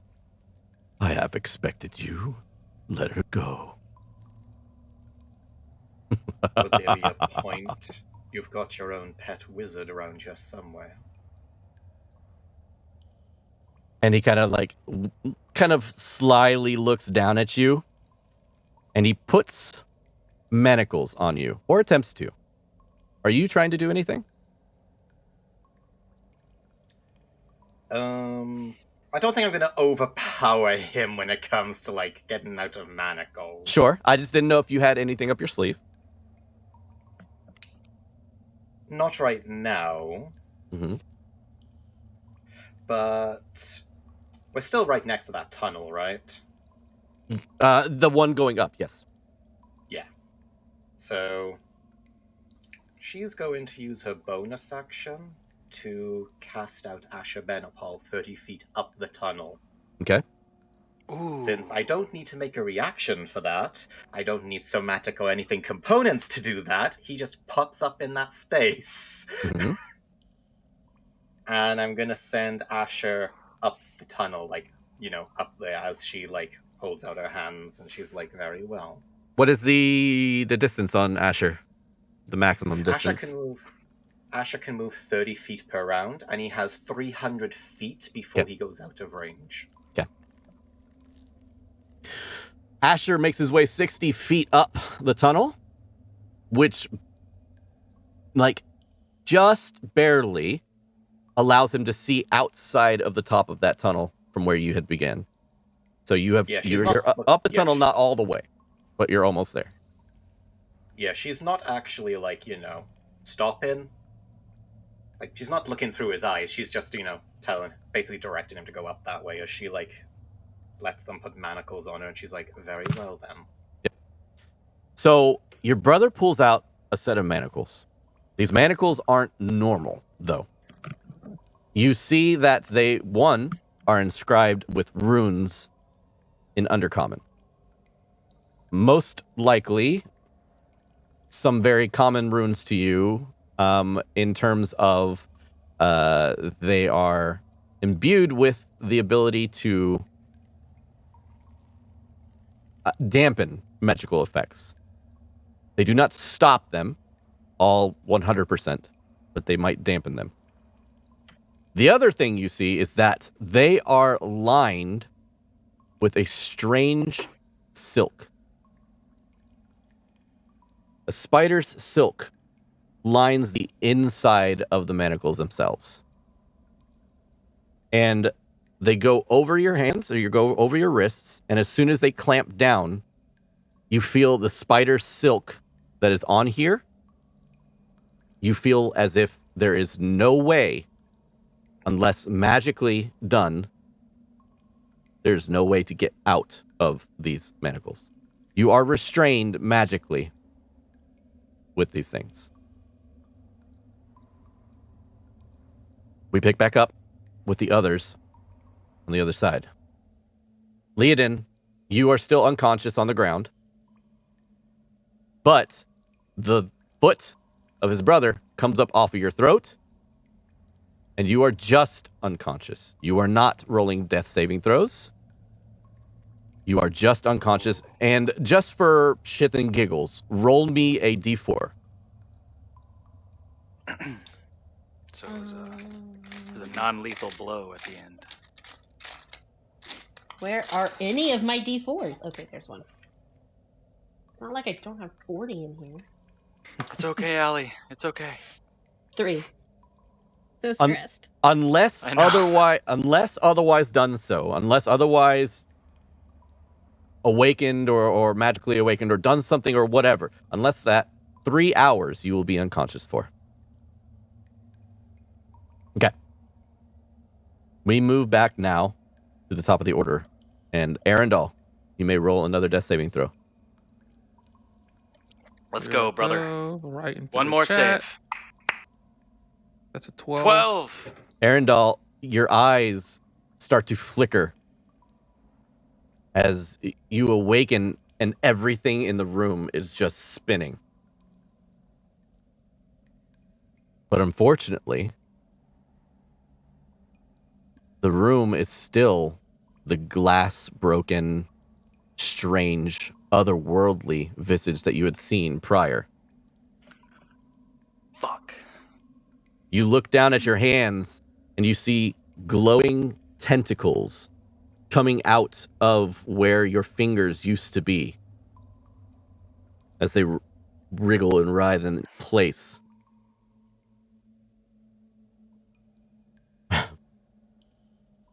Roll me a wisdom saving throw. Come on, man. Point? What's that? Come on. Am I at 1 hit point? You are currently at 1 hit point. Cool. Come on, man. You A got wisdom this. saving throw.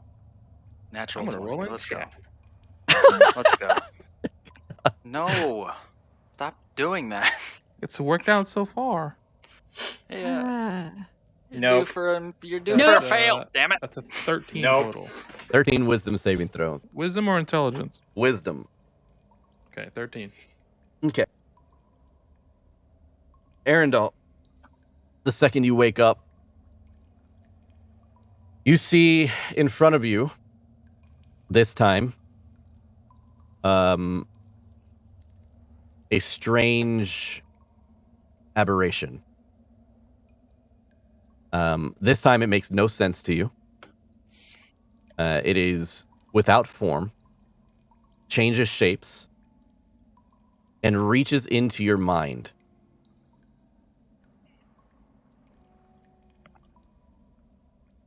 What is your spell list? I need you to kind of let me look at your. Let me pull up your character sheet here. Yeah, I can send you a link if it's easier. No, I got it. I just need to. Like, should be pinned, I think. Yep, I already got it.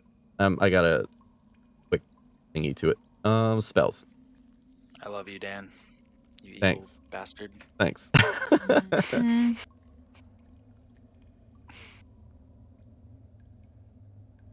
Mhm. Mm-hmm.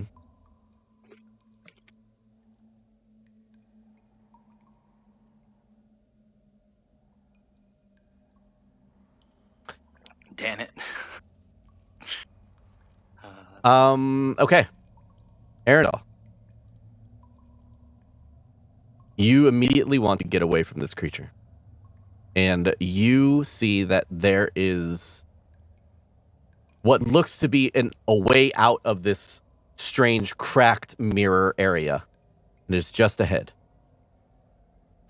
You immediately cast Dimension Door.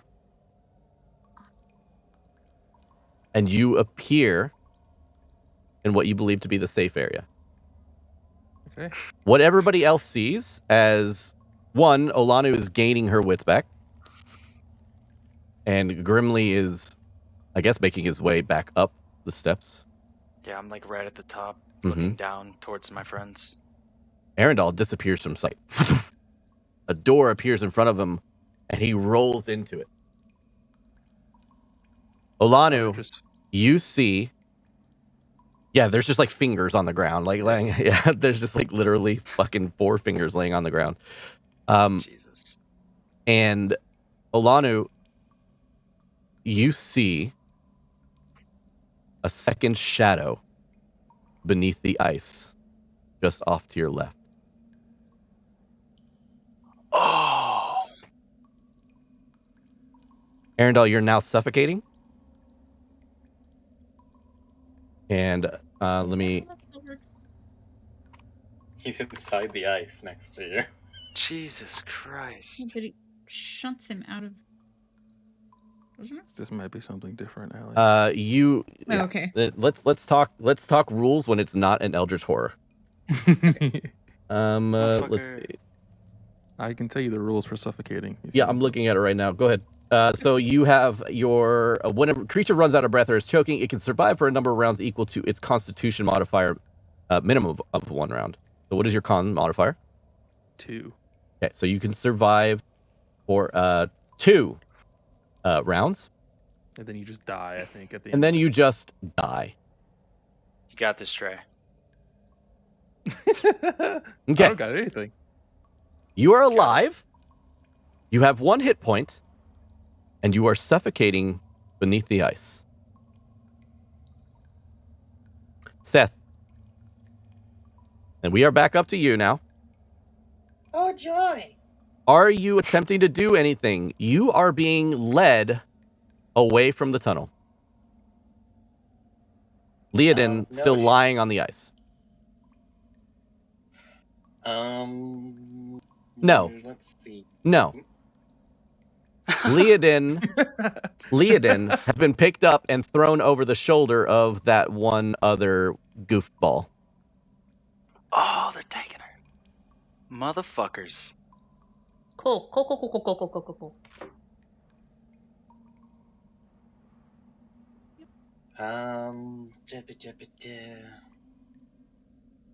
You still have Right. Asher. He's still up there. Yep, Yeah, you still have Asher he's up there. going to move. Yeah, he's going to move towards not the tunnel they came from, but the second opening where the others went down. So up and out of the hole?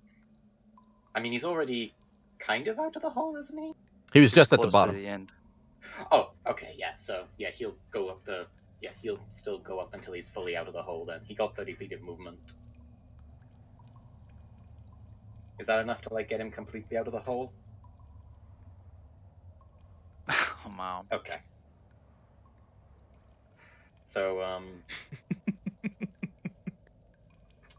let's see. What can I do? You said it dampens magic, but it doesn't completely cut it off, right?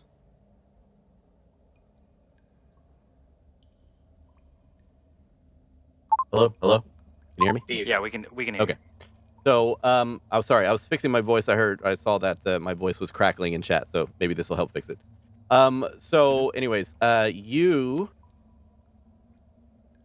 take Asher Bennerpaul, makes his way up, and Grimly, you see Asher come up out of the hole that is probably about 15 feet away from you currently, behind you.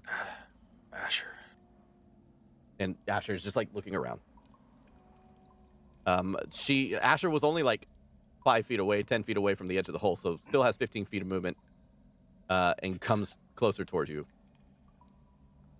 All right. Asher's going to like move towards Grimly and just say, "We have a very big problem." Can I respond, or do I have to wait until my turn?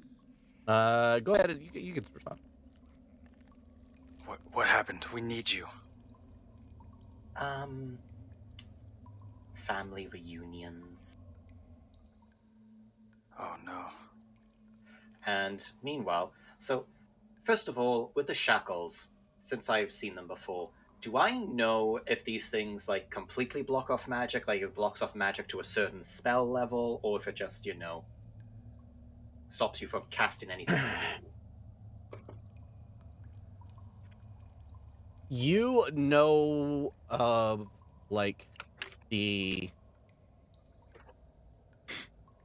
history of these shackles as they were used for anybody that they captured that might have any magical abilities. The reason I say they dampen and not completely shut yours down are because you are a more powerful mage comparatively. So your spells might be able to go off, but there are a chance, there are a chance they will fail. 2, it's a chance that something else might occur. Or 3, it'll go through without issue. So Okay. it's just a gamble. All right. No problem then. So yeah, she will calmly go with them. Like they won't even need to like drag her. She will calmly go with them. Yep.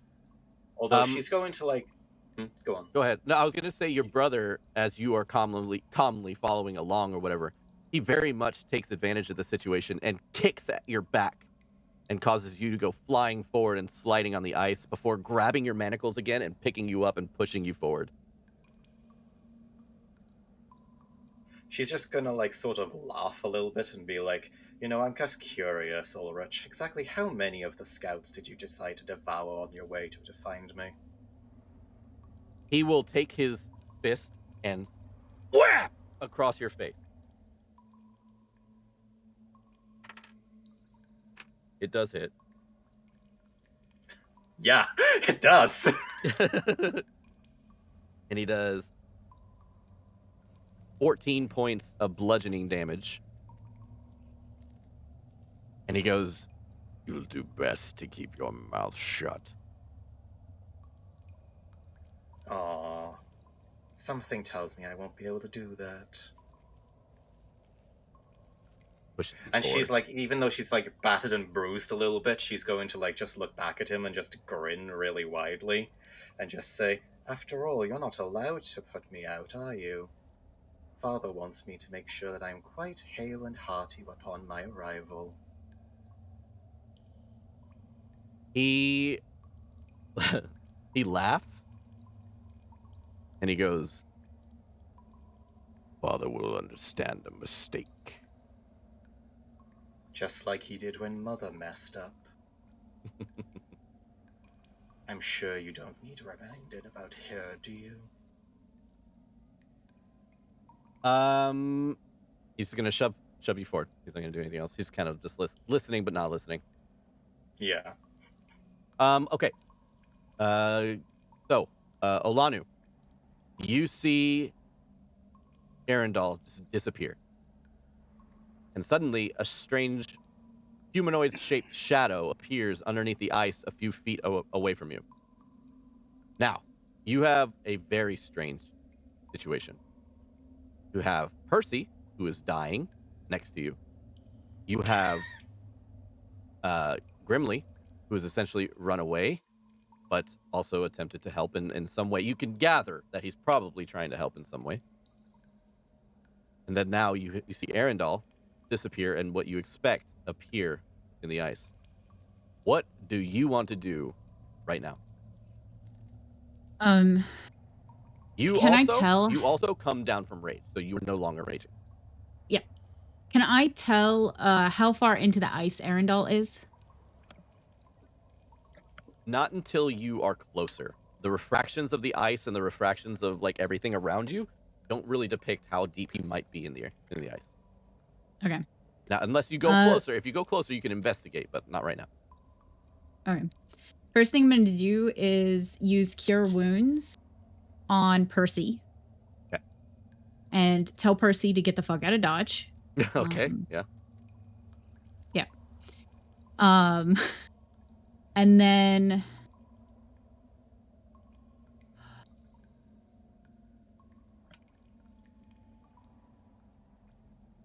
okay, I'm Do gonna what you roll on gotta this do. one.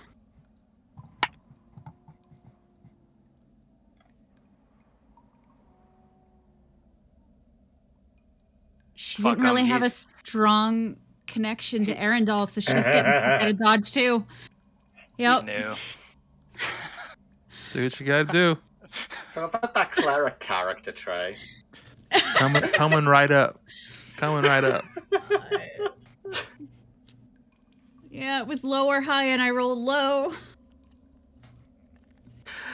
I mean, all right. All right. I love it. I see how it is. All right. So Who's that what guy does anyway? Olanu do now that y'all just... Are you just running up the stairs? Yep. Yep. Yep. 40 feet. Plus your action. What you call My it? action was to cure. Yeah. Oh, So, okay. Percy. Yep. Awakens. Percy's eyes kind of shudder open. If he doesn't respond, I'd like to pick his ass up and take him with me. Yeah. Okay. We'll say that happens. Okay. Roll. No, don't roll. He came out of his Before. before. Yeah. He is terrified of you. You go to pick him up, and he kind of like shudders backwards towards the wall until you grab him and just run. And you make your way up the steps. Okay. Grimly, you see Asher Benepal. You have a small little conversation with him, and Olanu starts running up the steps with Percy in hand. Now, you see past her, and you no longer see Arendelle. You, like I said, you saw a poof. Saw him roll into a door. Here. Cure Wounds. Did she make it all the way up the steps to me, or how far did she have to run to get to me? She would have been able to run up nearly to you. Okay. Because you blinked and then ran. So yeah, she's like a little bit more than halfway up towards you.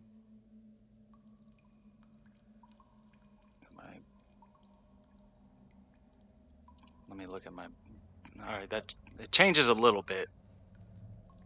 I can only do so much. How are they looking? How are you looking, Allie? You've seen me worse, but not by much. I will say this You- also. You do see the black tendrils that were all up in her head before, and also Percy's and Arendelle's and stuff like that. Those are no longer visible to you. Mm-hmm.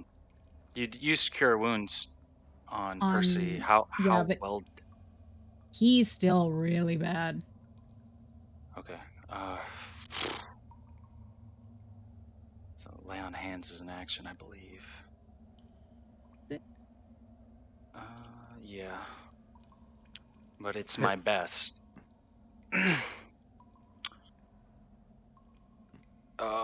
man, this is tough. But at least you got out of there, so Grimly has a sigh of relief that what he did worked. And he's going to look at you and say, Kinravah and Liadain are in trouble right now, and we need to get to them. And I'm going to place my hand on Alanu's shoulder, and I know that she can help Percy out, and my main concern is her, so I'm going to pump 30 points of healing towards Alanu. Damn. All right. As an action. Cool. Okay.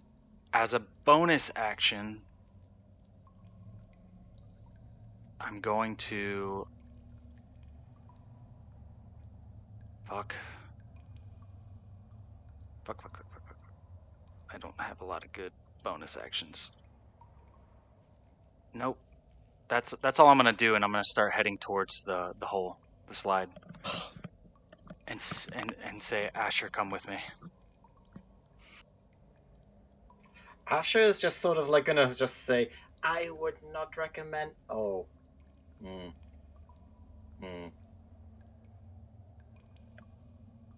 How far Well, he's away? dead.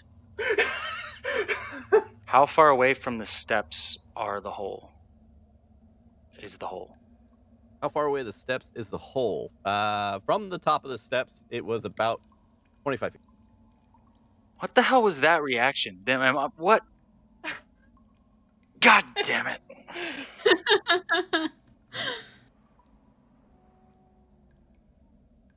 I can't do anything about this eldritch fucking monster.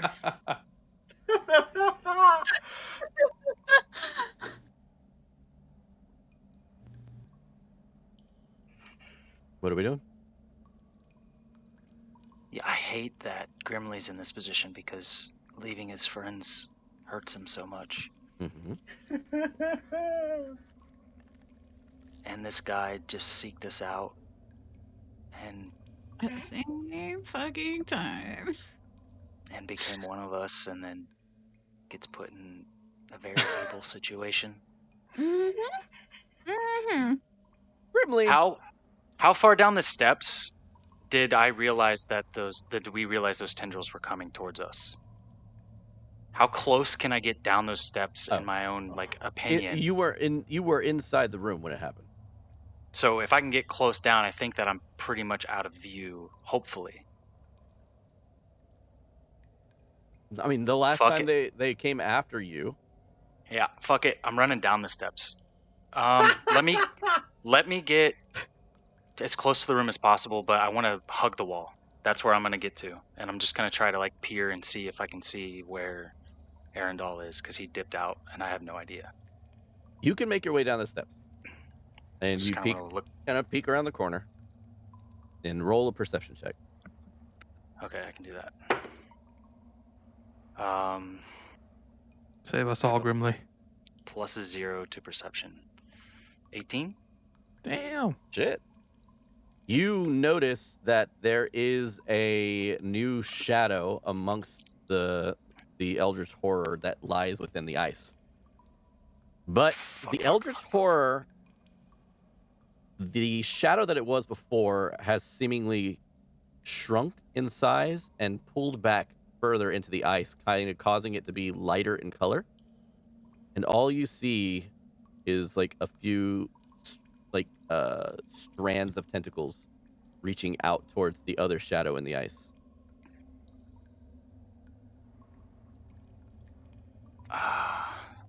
Okay.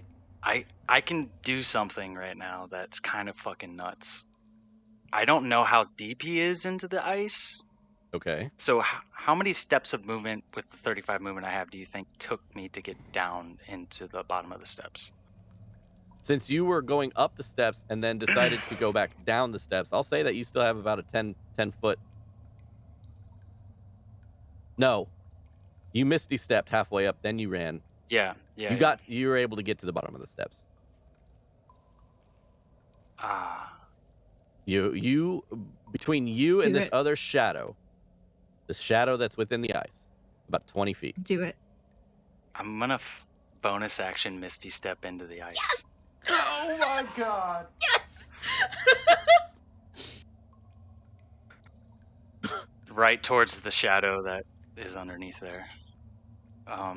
Hoping to get within 5 to 10 feet of it so that I can help them. God damn it! Ah! Fuck it. Let's go, baby. Let's fucking go. Yep. Oh God! I need to call the writers of the book and see what the fuck they were thinking whenever they. Okay, all right, that happens. I'll tell you what happens here in a second. We move on to Liadain, who is still unconscious. Liadain is still unconscious. She's having a hell of a time. Liadain, you're having wonderful dreams of better times in the warmth. Oh, that's new. Actually, just kidding. it's a good You're way to having go. absolute nightmares of just horrible, horrible things because you're blessed by the damn frost maiden. Okay. Okay. Arendelle. Fucking redemption. Arendelle.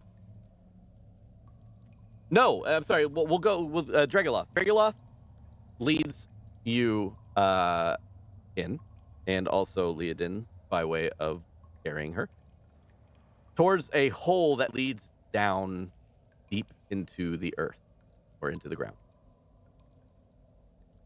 But instead of going down that hole, he takes a left and starts making his way down a tunnel, an icy tunnel.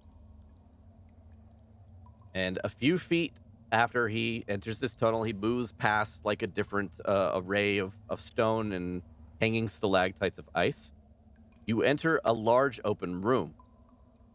The back of this room has a large black structure, cylinder in appearance, huge. Not the like little towers that you saw before, but this large cylinder appearance with a domed top.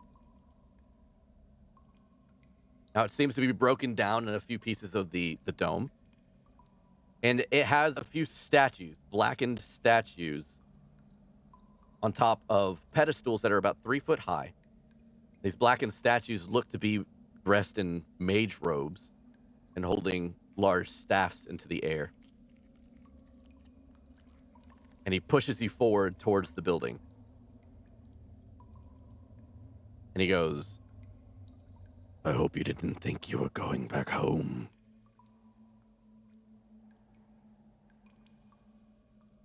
And that'll be the end of his turn. Now we go back over to Arendelle. Arendelle, you are suffocating. Yep. Now, you are conscious, but suffocating. There is a strange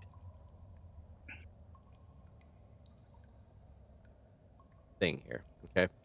Because you are not within ice. You expected to be within the ice, being that you teleported that far in. But you are in this mirror location. All these cracked areas. And you are mentally teleported to a library. And in this library, you are tasked by one of your fellow mages that you had grown up with to find a book. Very rare book that was less than known about for quite some time. This book was about eldritch horrors, of course. And when you turn around from your location, you are currently looking in at his office. You turn around, the library that you once known, that you're like, oh, I know where that is. Not very big. You don't come from a giant city or anything like that. Libraries are nice. You turn around, and what you see are endless rows of books. Not just forward, but you look up, and it's just stacks and stacks and stacks of bookcases. Books are floating from bookshelf to bookshelf. Papers are floating around. You are lost within this library and tasked with an objective. His worst nightmare.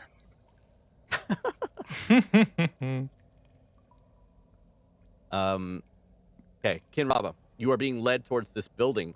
You are walking past this structure and these statues. Roll me an Arcana history, or excuse me, a intelligence history check. That is a 26. A 26 will allow you to know that these are mages of the long lost city, and these were some kind of statues just to kind of like of decoration to this huge building. You're not exactly sure what the building is per se, but you can definitely tell that this is oh god, what is their names again? The names of the mages, the ancient mages, not like Netherese? like, yes, Netherese. Excuse me. So the structure is Netherese in make. It is magically constructed stone. It is smooth, and it is not natural in any way. So he leads you in, and you enter through the front doors. And the front doors is dark and cold. But as soon as you walk in, there is a glowing chunk, a cube, that floats about 2 inches off of a makeshift table, just in the distance. It glows with a nice warm hue. And inside of this building, the temperature rises drastically. And you are thrown to the ground. Liadain, you are slumped up against one of the walls as the 3 individuals make their way to the central chamber, the central table. Just wait there. Liadain is about 10 feet away from you, Ken, as she lays unconscious on the ground. All right. We make our way back over to Olanu. Grimly has given you a bit of life. You have Percy in your arms. What are you doing? I'm gonna All by herself. All by yourself. I'm gonna drop the berries that I had in my hand and tell Percy to eat. Mhm. And then I'm gonna take my axe, or sorry, not my axe, my glaive, stab it into the ice, and slide my way down the slide. Okay. So you are currently sliding down the slide. You get about halfway down before the round ends. And you are making your way down towards where Kin and Liadain were last seen. Mm-hmm. We move over to Grimly. You teleported. You used Misty Step. Teleport beneath what you believe was ice. Yes. When you arrive, what you thought might be just like you having to fight inside of ice or do whatever you were thinking, you are free of any kind of impediment.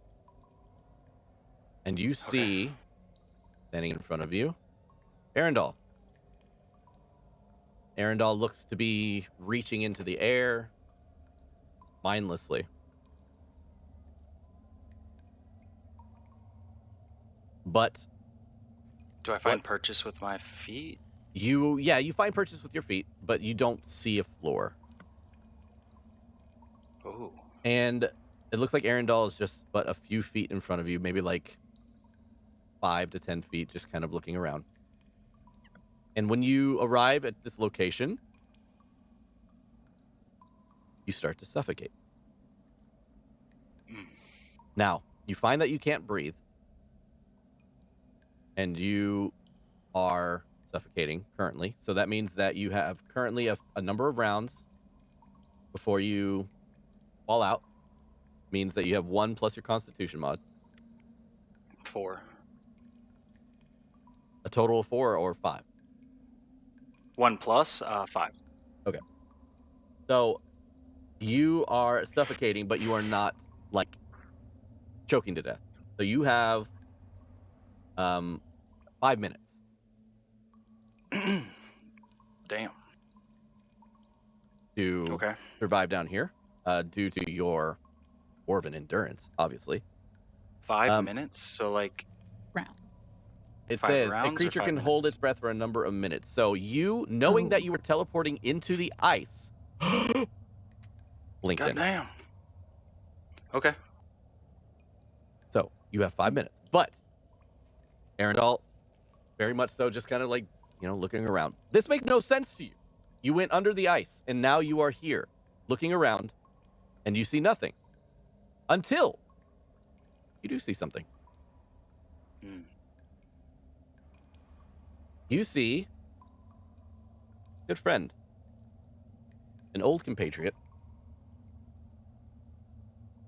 standing next to another friend. Oh, God. Standing side by side, you see Torig, and you see Abel.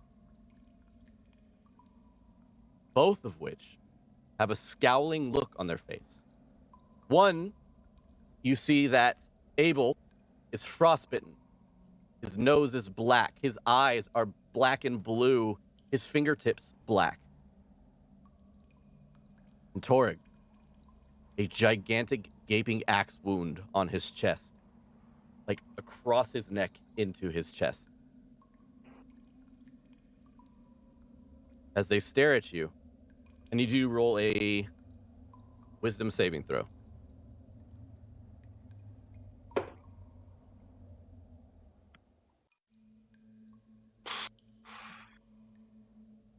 Ten.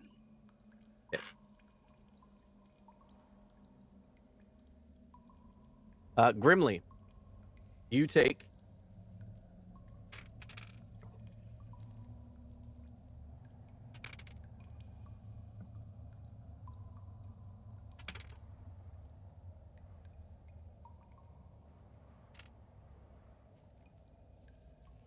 38 points Jesus Christ. of psychic damage. Okay.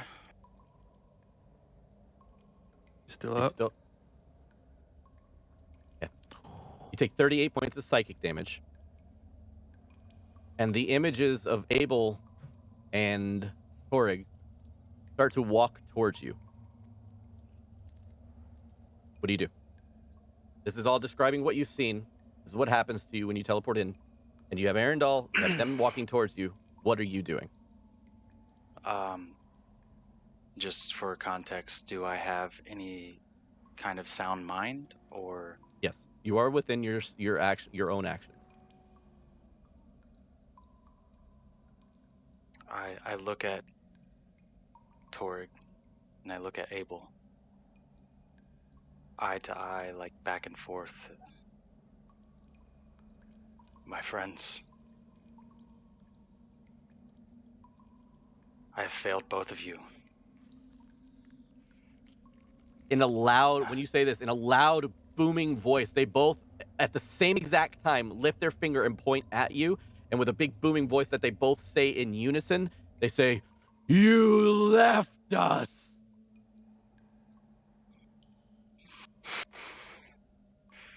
I left because I didn't have a choice. This time I can't let myself make that mistake again.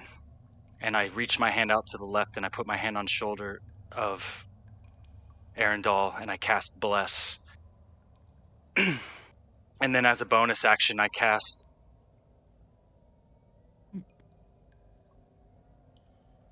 Tentacles of the Deep that Abel, his daughter, had given me the ability to use. So with Bless, the glow surrounds me. And this time I imagine in my head, the Eye of Helm starts to spark, and that glow surrounds me and slows Arundel. And then Tentacles of the Deep will surround me and Arundel. I'm sorry, my friends. I won't make that mistake again. So, for Tentacles of the Deep, it is a bonus action, but it is Yes. magic. Mm-hmm. But it's a first level spell. Is it a first level? It doesn't even say, does it? We'll say that It is in. we'll just say that it goes off. So the tentacles writhe around you guys and kind of like circle around you. Yes. As this happens, and you cast this, a strange glowing golden light cracks open in the sky.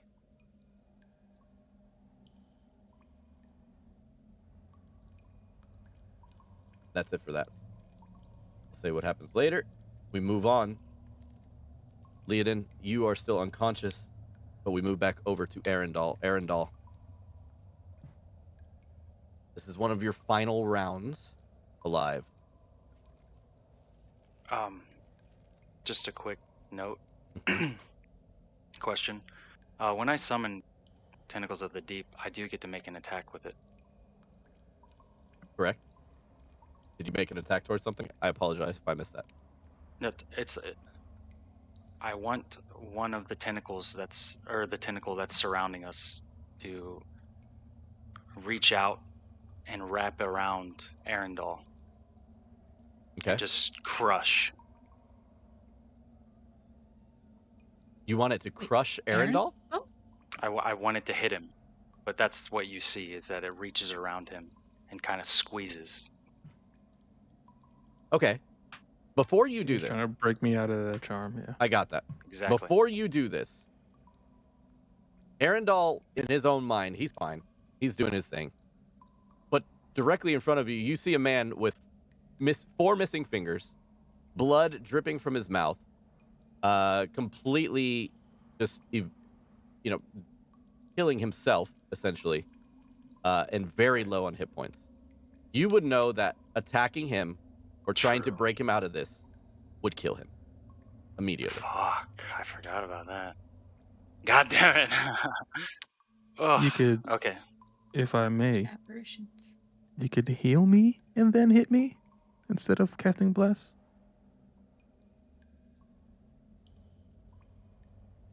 Well, I will say Bless has already been cast. The tentacles are out, but your tentacle does get an attack. There's something you want your tentacles to attack.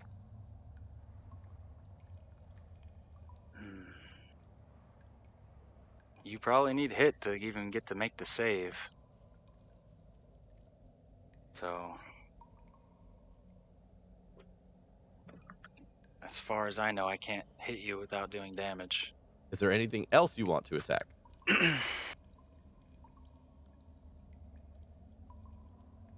No, they're my friends. I wouldn't hit any of them. Yep. I just wanted to snap them out of it.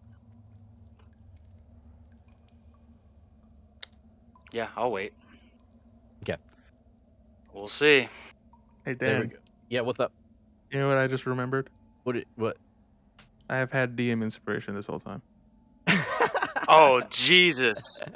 Yeah, you have. Don't forget that. All right. Let's see. Oh yeah. We move on.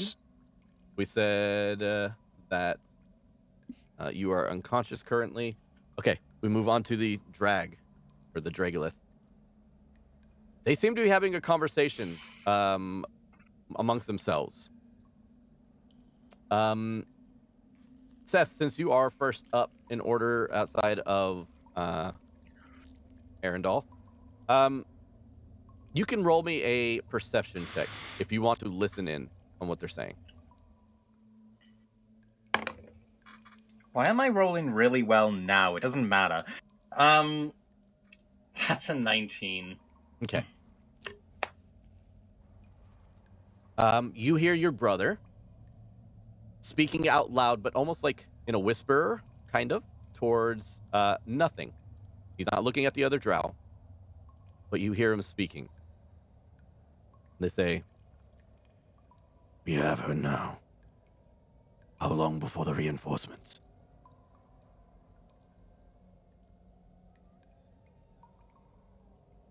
That's what you hear. It is your turn. What would you like to do? Can I sort of like see where Liadain is right now, basically? Yeah, she's literally right next to you. She's just slumped over on the wall Okay. next to you. Let me just check my inventory real fast. I believe you have a ceremonial dagger you can stab her with.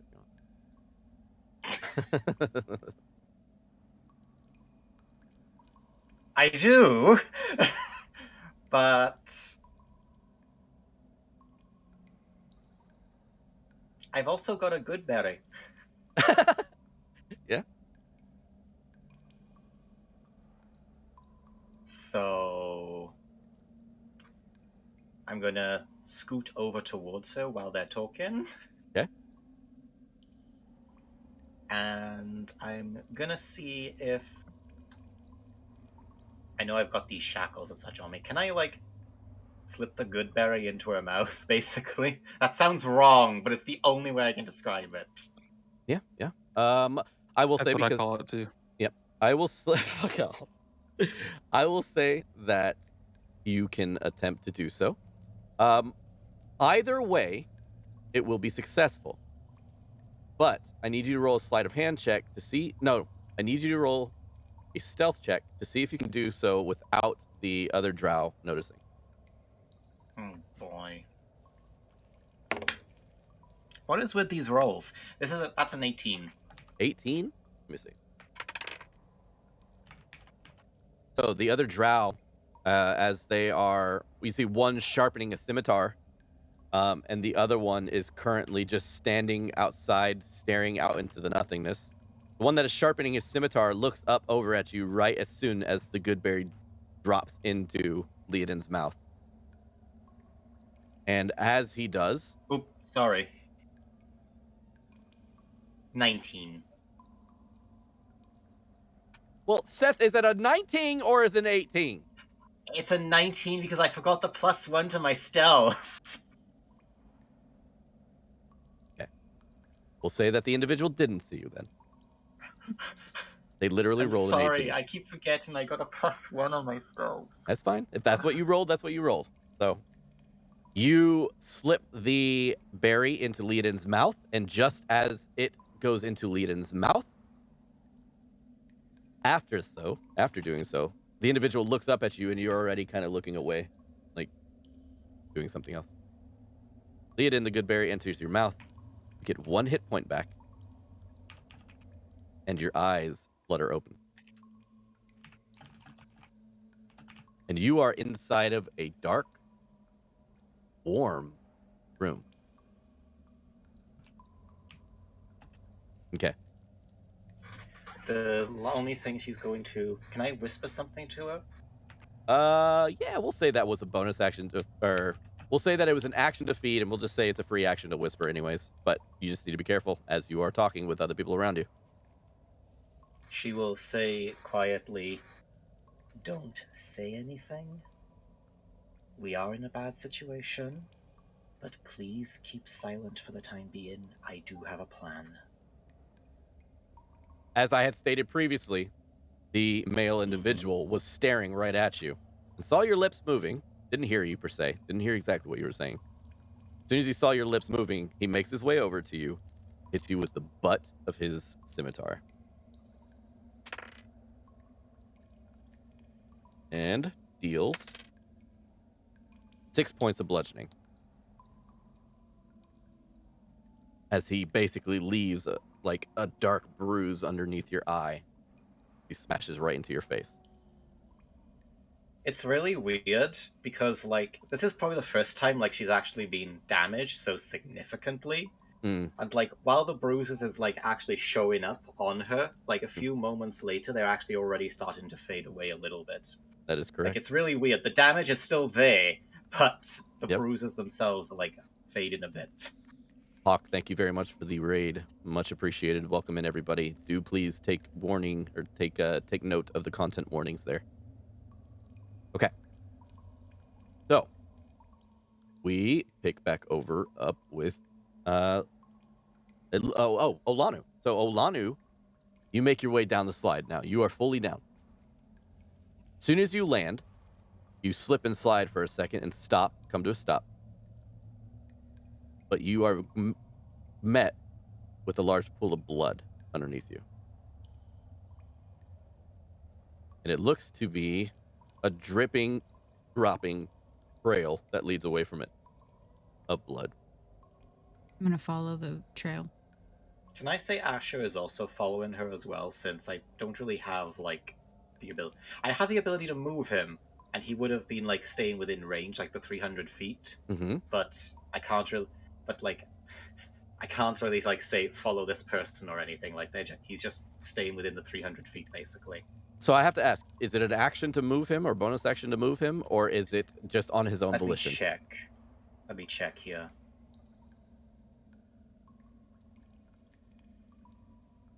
Nope. Bonus action to move him. Never mind. I thought it was like the familiar. Never mind. Yeah, It's all you are good. right. You actually still had a bonus action. Remember, I okay said then, it was so a yeah. free action, and you use your action to feed. You still had a bonus action. You can move Asher. So Asher follows along behind you, Olanu, as you make your way down the path. And you're following this trail of blood. This trail of blood leads to a large tunnel that leads down into the core of the world. Who knows where it leads? It's just a dark tunnel that leads downward. But it breaks off and goes over towards an opening to your left that leads down a tunnel. Okay.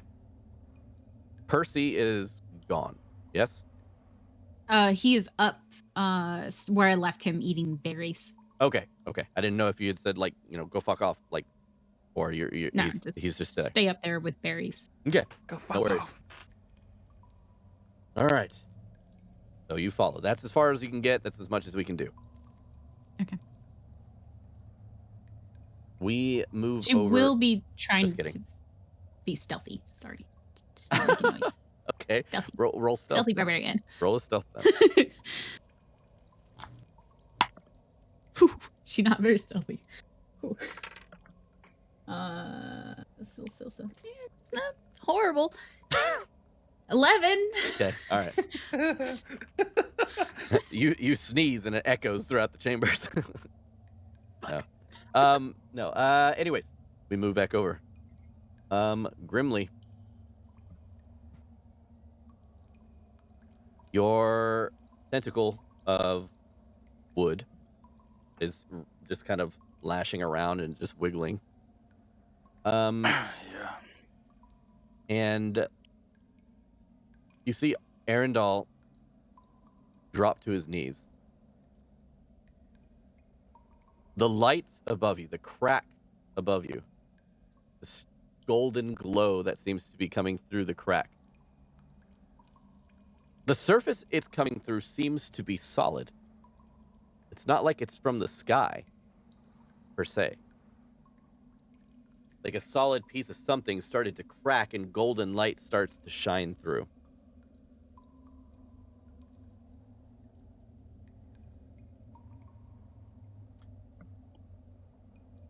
The figures, they continue to walk towards you with their fingers outstretched towards you. What are you doing?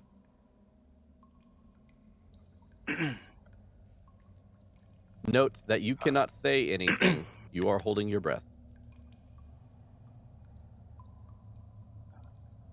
Look away towards Arendal. I'd like to move towards him. Grab him by the face and breathe in and try to give him some air. Okay. Why don't you roll me a This is cool. I like this. Why don't you roll me a medicine check, and you can roll that with advantage. That was really cool. Medicine. 4. Oh my god, with advantage. How did you roll a 4 with advantage? You got dang Can I full. use my inspiration for him? It was a 3 and then a 4, and I have +0. I echo Allie. Can I also use my inspiration for? I'll use it. I'll use mine. Can I give him a D8? Look, I have never, not once in my DMing career, allowed another player to use their inspiration on another player. But I will allow, if you guys combine your forces with your DM inspiration, I will allow you to re-roll that fucking god-awful roll. No. If you use 3 It was cut off. DM inspirations, it'll succeed. You got mine. You got mine. But you now are 3 If I DM use it, I don't inspirations die out. anyways. So. Holy shit. All 3? All 3 DM inspirations. So, Yep. The way this looks, that light in the sky, that crack above you, you breathe into Arundel.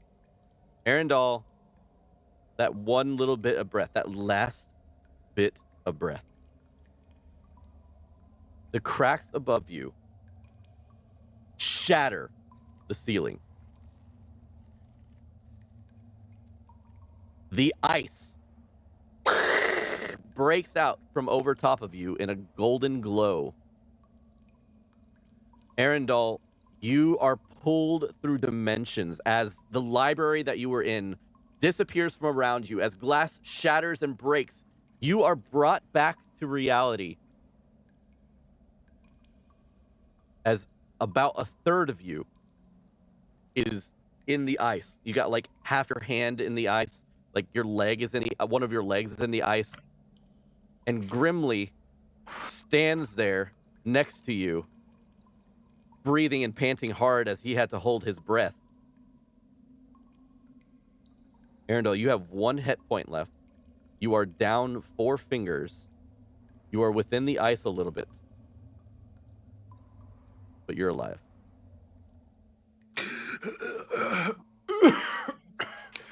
You're okay. You're okay. Come I back. just look around. I shake off my head. I imagine I have like a splitting headache.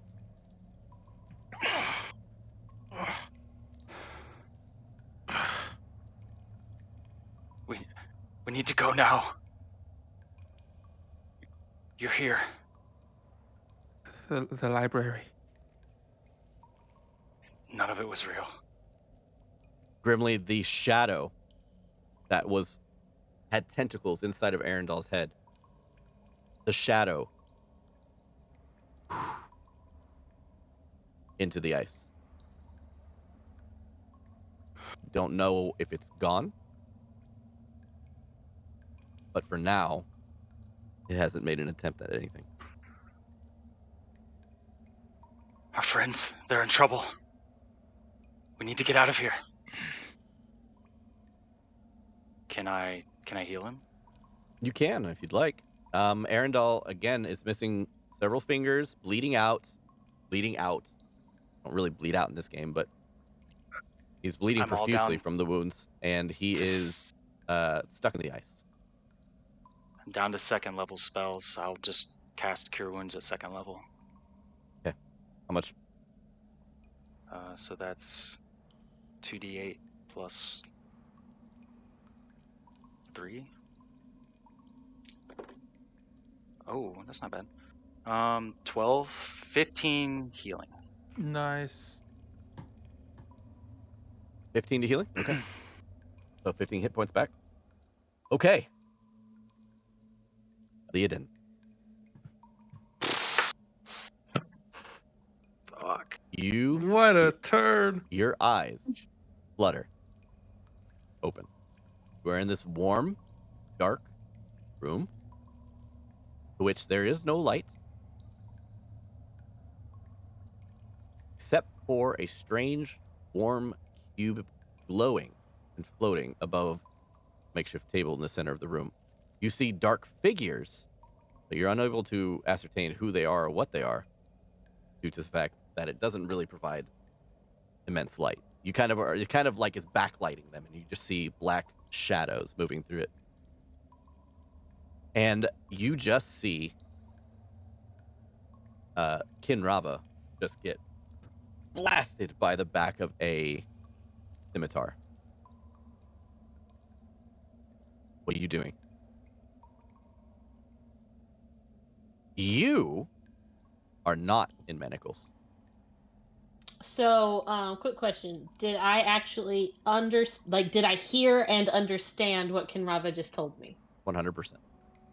Cool. Then I'm going to cast Ice Knife because it doesn't require me to say shit. And I'm going to try and hit the dude that just hit Kinravah. Dumb plan. It's exactly what she would do. Okay. Here we go. Roll a ranged attack at disadvantage.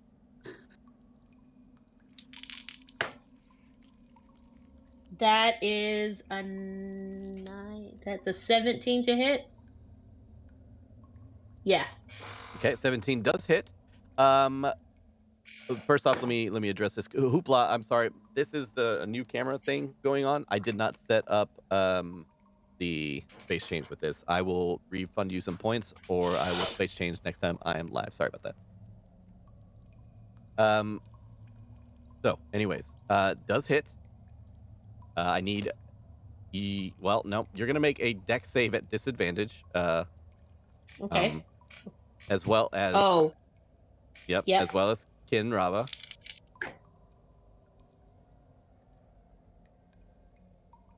Because it does explode upon impact. A 19 and a 20. So Damn. That's a 25. My lowest was 16. That Okay. saves for me. So both of you avoid damage, luckily. And the ice knife goes off. So roll damage. That is 9 points of piercing damage. And then does he save? He The target and each creature does not save. Okay. 7 points of cold damage. Okay. So with that, the ice knife goes off and slams into, like, I'd say his chin area, as you basically are aiming directly up, almost point blank, excuse me. As the ice knife goes off and explodes off into different directions, the female drow that you had no vision of for a second enters the room and looks over in your general direction. Now, you still have, this is your turn, so this is your ability to do whatever you want from here. So I'm going to cast, well, not cast, but I'm going to use my bardic. I'm going to give it to Kinravah, even though I don't know if she's going to move, but she can Sure. move. Yeah. But I'm mostly trying to get me a couple of hit points. Yep. So we both get 8 temporary HP. Sure. And I'm going to use my reaction. That drow's in the door. She's like kind of in the doorway, yeah. But I mean, it's a broken ass fucking building, so it's less of a doorway as it is just that's where the door used to be, kind of thing. And then there's other openings and entryways everywhere. Is there a safe way for me to try and get away without Kinravah leaving my sight? If you are specifically trying to keep her in your sight, I don't think so, no. Okay, then I'm just going to move my, however much I can move. You can go and move. There are plenty of directions to move, but I think once you're out of that building, you're going to break line of sight with Kinravah. Yeah, I'm just going to try and get away from the one that just hit Kinravah and away from the female drow. So not necessarily backing me into a corner, but I just woke up from basically being dead. Sure. I'm just getting away. Okay. So I can also move during this, right? You can. Without provoking reaction. So how far away is like the group of How about the this? group that was talking? How about this? Yeah. Because you can move during this as your reaction, she can also move during this as her reaction. We can say you guys can move together. So if you would like to just fucking haul ass out of here or do whatever with your movement speed, you can do so while also keeping an eye on him or her. So Is do there whatever a you way want. for me to basically grab Kinravah and run backwards then? Sure, we can say that happens. I want to do that. Kind of part of the spell. Yeah, I'll go for it. Sure, yeah. Okay. All right. So in this moment, you blast the dude right in the face with a fucking ice knife, and it causes it to like rip into his cheek a little bit as it goes up, and he's like, ah! As he looks into the sky, giving you guys both the opportunity to run out the nearest hole in the side of the wall. You pick up Kinravah as she's kind of reeled back still a bit from the blow that she just took with the butt of the weapon, and you run out of this place. Now you have your full movement speed. So you have up to 30 feet of movement speed, both of you, out of this location. Is that what you're doing? I'm going to keep taking us towards the eggs. It may not be wise, but I'm getting us out of that hell. Okay. So you still have 15 feet of movement past that point because, or I'm sorry, you still have 30 feet of movement past that point because you essentially ran out of there. Now I'll say you have 15 feet of movement because you had to stand up and get out of there. So we'll say it used up half. So you got about 15 feet yourself more. I'm going to stay with Kinravah. Okay. Yeah, I'll follow her. Yeah, sure. All right, both of you are about 30 feet away from this structure as you see Kinravah's brother like put both hands or all four hands on the opening you guys ran out of and like snarl and growl.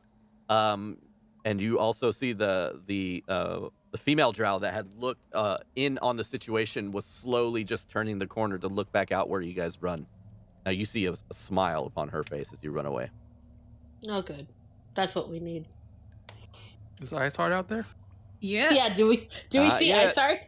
Okay. I thought I was She had looking at made the it structure to the already. tunnel. She had made it to the tunnel. Okay. She has not seen the structure. She were Ah. Kinravah, while she's running, can I say something to Liadain while we're running? Sure.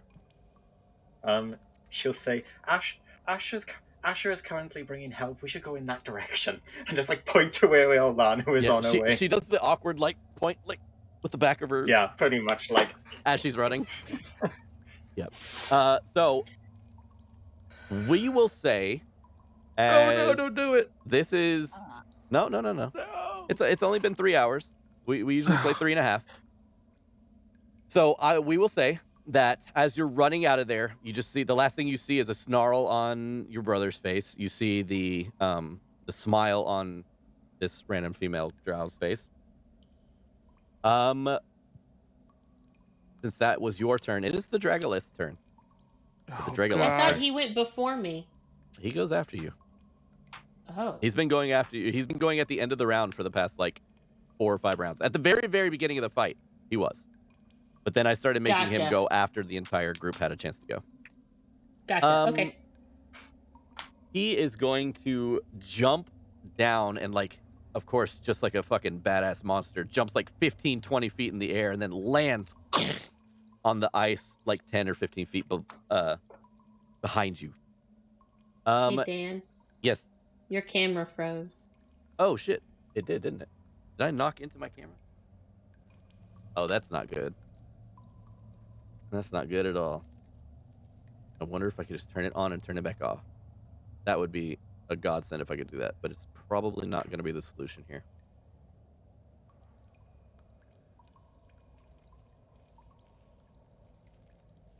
Nope. Mm-hmm.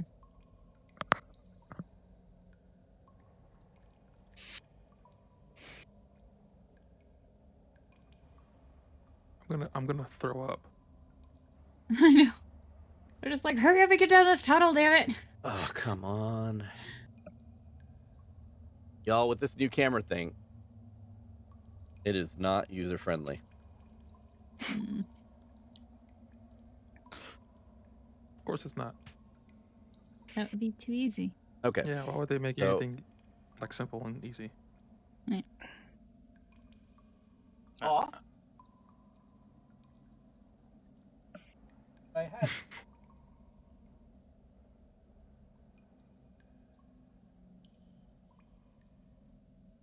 What a session. Yeah. Jesus. Ugh. Yeah. We're still alive. I thought I was for sure dead. Same. Yeah. Same. Yeah. Same. Fucking grimly. Who would have guessed that we'd be saved by a good berry? Like, Yeah. that's the only reason Kinravah went with them. I was like, what can I do? Oh, I can do a fair bit with this. Oh,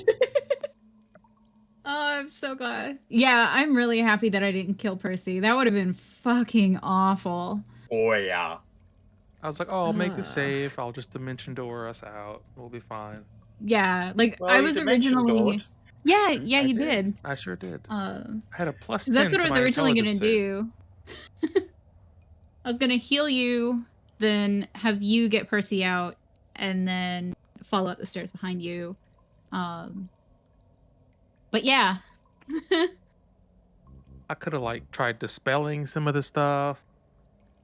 Yeah. Oh, that's. I'm so glad that we're alive, though. For now. I was like, that's we're still in the middle of shit. Well, we're all about to Yeah. be reunited, and I think we In might the have a afterlife. battle next week with all of us in terrible shape. Oh yeah, Very bad shape. Percy's staying his ass upstairs.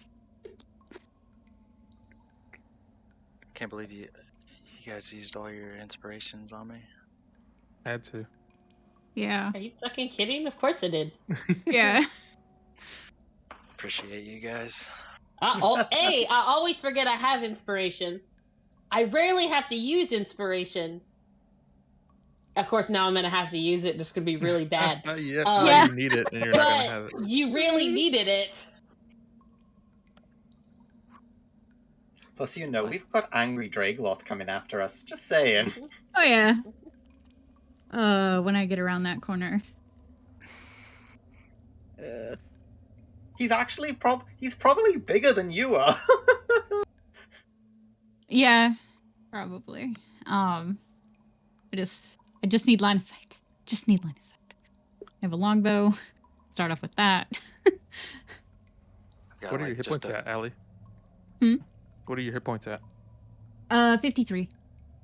Oh, that's So I'm doing good. I was at 23. Hooray, you're at 1. Yeah, with 8 temp HP. Oh, the 8 temp. I forgot about the 8 temp. Ken, how are you looking? Not great. You've got Oh, yeah. 8 temp. Oh yeah, 8 temp. Yeah, that's I mean, something. it's better than none. True. That is very true. It's better than none. But Barely, but yeah. I'm Brad, not you've got like great. 16 or something? I'm at 16, friends. I am also at 16. You're at 16. So if You y'all fucked can him get up. near me, Oh. if y'all can get near me, I think I can do a thing. On my way. Yep. But you have to be within range. You have to be within 60 feet of me. It won't be a lot, but it'll be something better than nothing. I have 2 spell slots left that are level 2 that I can and then I have a couple of spells that don't take spell slots that I can kind of play with, so we'll see. They've got a wizard in there somewhere too. Oh, I'm 100% sure the priestess is a wizard. Mhm. I mean, she wouldn't be because she, as a priestess, they usually don't go down or that cleric, Could because of the true. the mace. Mace. Mm-hmm. She dies first. But does a mace, would a cleric have counterspell? Someone has counterspell. Shit. 100% Yeah. someone has but- counterspell. Do any of the creatures just have counterspell? Not naturally, they don't have Innately? spells, I don't- really, not that I except know. trap Okay. spells. Okay. But this. Well, he this could does be have a lot of anything. magic Yeah. items on him from the Okay. dad, so... All right, guys, it's just not going to happen. We're just going to play without a Dan I'm cam really for now. glad that all my family are normal folk that I'm aware of. Yeah, as far as you know, Can you guys you hear could me? have And like also you could have not in Icewind unknowingly Dale. married like a fey woman who Mm, was Check, I like check. could with have, Feywild. except I'm Check, not check. married, as far as I know. That's true. As far And as you know. my not fiance. Hi, Dan. Hello. Unless Hi, there's Dan. Working no, on they stream. do My not voice have is working on counterspell, stream. unless there's Okay. some fuckery. Okay. Some Dan fucker. All right, does that work? There we go. Hello. Hi. Hello, Hello. Dan. There we go. Hi. We are just going to go ahead and move on without the camera. It is just not going to work. Just period. End of No statement. worries. Screw this. So we have everybody back. I'm going to Oh shit! Now all of unfreeze our you guys. Yeah, Oh, just you're gotta cycling them. refresh it. Okay. Oh, okay. All right. Sorry about that, everybody. Just not going to work. Like I said, just fuck me, right? All right. So last we were available, basically, they were running after you. It did its cool, like, animalistic, I'm chasing you kind of thing, and is obviously making its way towards both Kin and Liadain.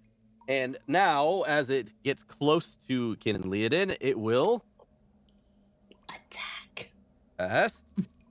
Ooh. It's 10 feet away from us.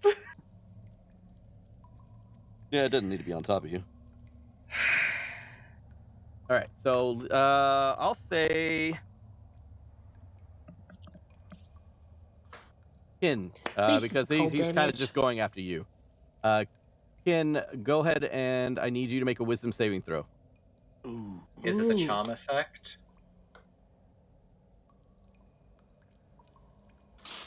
No.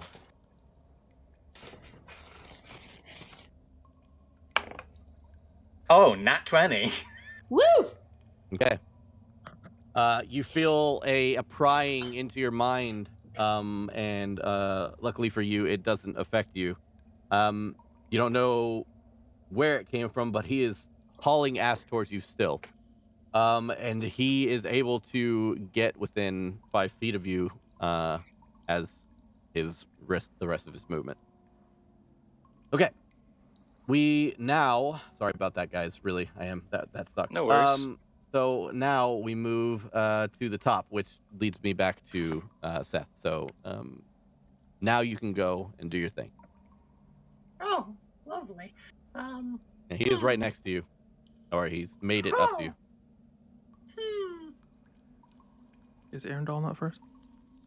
Yes, Arendelle is first. I forgot. Because I kept skipping because you were death saving throws and stuff. Sorry, Arendelle, Okay. please. So my leg is in this ice, and part of my hand. Yes. Rip your fingers off. Yeah, exactly. I'll rip my other arm off and my leg. Hot. kill. I just look up at Grimly, sort of still bewildered and slightly confused. Where's my staff? Do I have it on me? Yeah, you would have taken it through the dimension door. Okay. All right. I just look up at him, and then I take my staff and I slam it on the ground. I'm going to cast Dimension Door. Oh, shit. And I'm going to go take us straight into that slide. Oh, shit. Okay. So without a second thought, Arendelle casts Dimension Door, and you are immediately in the tunnel with the slide and begin to slide down. Now, without having to use any movement, you make your way all the way to the bottom of the slide, because it makes the movement for you. And you pop out, whoop, out the bottom. You still have your full movement speed and other stuff.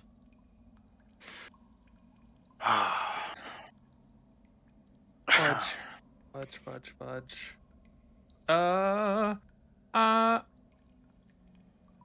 Well, first of all, can I see anyone No, from here? you just see a plot of blood. Actually, well, no, hold on. You would see the back of Olanu. Olanu is making her way through a tunnel off in the distance. Making my way. Oh my god. So I'll teleport us, and then I'll say, "Ice heart." He just looks back at you. Go shh. Do you actually Asher yell does out? the same thing. Do you yell out towards him? I do, yeah. Okay. And then I'm going to, as a bonus action. Damn, I can't hold my sword and my staff anymore. You can. Can Just- I? I got 4 fingers gone. Yeah. We can say 2 fingers from each hand. Okay, that works for me. I'll draw my fucking little dagger, my little dagger boy. I will activate my blade song. And I will move 50 feet. So the once like very injured Arendelle, Grimly, teleports you and slides down this hole, yells out towards Olanu, starts his blade song as you see this blade start to vibrate so fast that it just becomes a blur. And suddenly, like a vampire nearly, Arendelle runs towards Olanu. That's my turn. Now, Kinravah. Okay. He's right behind me, right? Yes. And I can't really. Well, I can cast spells with this thing, but it's going to be a problem. It might be a problem if it does, right? Mhm. In that case, Possibly. then I'm not going to cast. I'm not going to cast a spell. I'm going to use a magic item. Okay. What do you got? I'm going to use my Ring of the Ram. Oh shit. Okay. Very nice. I am going to expel all 3 charges at Hell him. yes. Okay. God damn. So for those that are watching, Ring of the Ram, you can use an action to expend up to 3. Make a ranged spell attack against one creature you see within 60 feet of you. The ring protects or produces a spectral ram's head and makes an attack roll with +7 to hit. On a hit, for each charge you spent, the target takes 2d10, so up to 6d10 right now, and is pushed 5 feet away from you, so it'll be 15 feet away. Yep. So I'm going to expel all of the charges all at once at him. Go for it. Let me just roll the attack. This will be real bad if it doesn't hit, guys. This will be real bad. I hate to be this person. Did you say it was a ranged attack Mm-hmm. Yeah, that'll be at disadvantage. at 5 feet? Damn it. Okay, that was 22, but... Oh, that's okay. That's still a dirty 20. Okay. 30-20. 30-20 does hit. Oh, thank God. That is 6d10, Jesus Yeah. Christ. and that is what? 15 6d10 feet plus getting 15 pushed feet. back. Is there a strength save? Or do they just get pushed? No, it just They gets just knocked get back. pushed. Damn. That is 42 points of... I think it's force damage, or is it bludgeoning damage? Let me check here. It's force. Force damage, yeah. And yeah, he is knocked... So that's 42 points of force damage, and he is knocked back 15 feet on his ass. Okay. So She's the just going to, spectral like- ram appears, smashes into him, and he grabs onto the ram's horns as he is pushed back by the ram as he is like his like claws are trying to find purchase in the ice. Kinravah's then going to keep moving 30 feet away from him. Okay. And And she's then going to you, yell back. At 30 feet, you'll be running into Olanu, but say what you were saying before you do that. I'll run into Alanu! But, no, she's just going to, like, yell backwards. You didn't even check me for magic items. You're still an amateur. Okay. Let's see.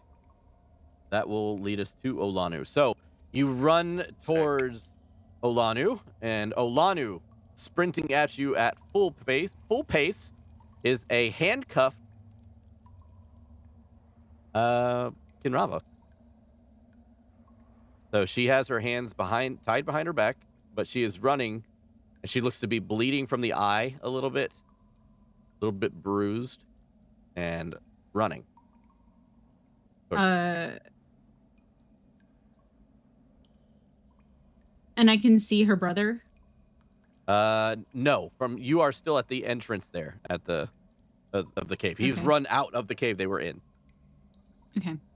So actually, it's gonna sound really, really strange. If I want to like move with Liadain, would that burn my reaction, or am I still able to sort of move?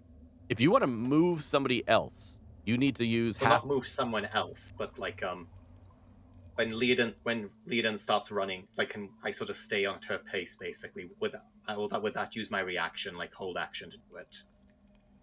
I would say,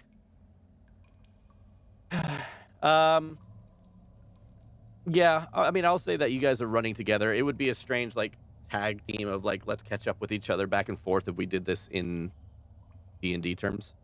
We'll say that on her turn, you guys can both run at the same time. Okay then, yeah, that's fine.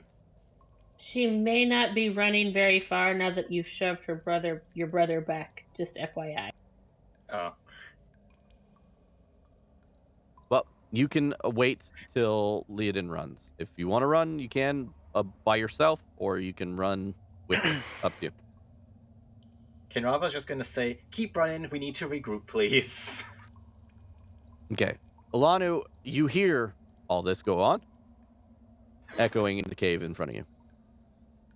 She's going to keep running until she has line of sight. Also, Arundel's like right behind you now. Yeah.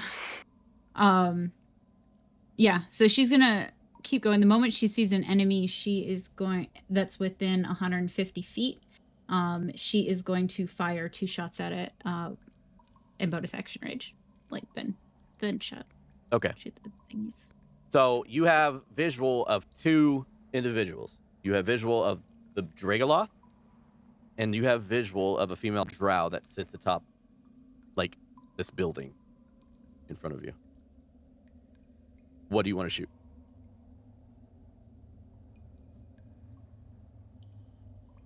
The one that is posing the most danger, seemingly.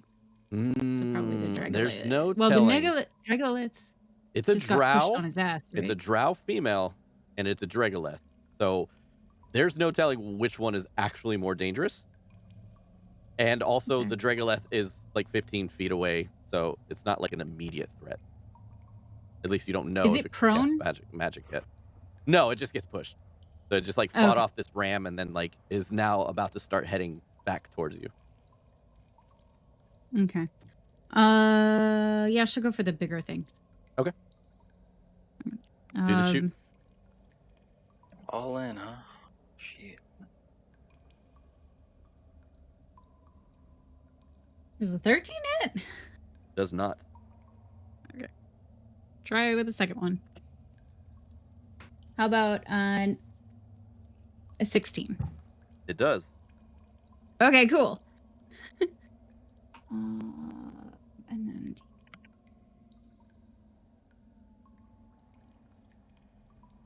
10 points of damage. Okay. And I'm still running. I'll run my full distance towards them. Okay. Yeah. We'll say that you're able to meet up with them because that's what was going to happen if he ran towards you. So you meet up with Kinravah and Liadain side by side. All 3 of you are together now. Oh, yeah. Yep. Kinravah's going to say, take him alive, please. Asher is also there. Yes. She's just going to say, take him alive. Okay. You can tell Alana's raging. Sure. We'll see what happens. Okay. Moving on. Grimly, you appear on the other side of this slide. And Arundel later takes off. Okay, how far am I from the group? I would say since you were there about 40 or 50 feet. 40 or 50 feet away from the entrance of this cave. And it's like, tunnel. Does it look like a tunnel or a big open cave? Nah, more of a tunnel. Surrounded by ice, I assume. Mm-hmm. Okay. Can you... all right, first off, I want to rush towards the group, so my 35 feet. Okay. I want to get close to them, just so I'm within, like, 5 to 10 feet of them all. Yep. So you're like 10 feet behind This... Arundel. Okay, this cave, or this tunnel that goes down, and you said there's some ice around it. I don't know how create destroy water works. Okay. Can I destroy ice above the tunnel and try to create kind of like a small avalanche in the tunnel and to block it off? We're still in there, though, aren't we? I think he's talking Yeah. about the other tunnel leading down. Oh. Down to the... seeing them rush out and like fighting off and knocking people back. I would want to try to create Well, a you small don't avalanche inside. you don't see that. You are in another room. Okay. This is like Okay. there's a room, there's a tunnel, and then there's the room they're fighting in. So you have essentially run across the first room, made it up to the tunnel, Okay. and then now they're fighting in the room down the other room down the tunnel. But you have this giant tunnel. You have this big tunnel that leads down into the earth, like the core of the earth. The other one is just a tunnel that leads further into the glacier that they seem to be fighting in. Okay, yeah. Well, then I make my way to them, and let's do a quick...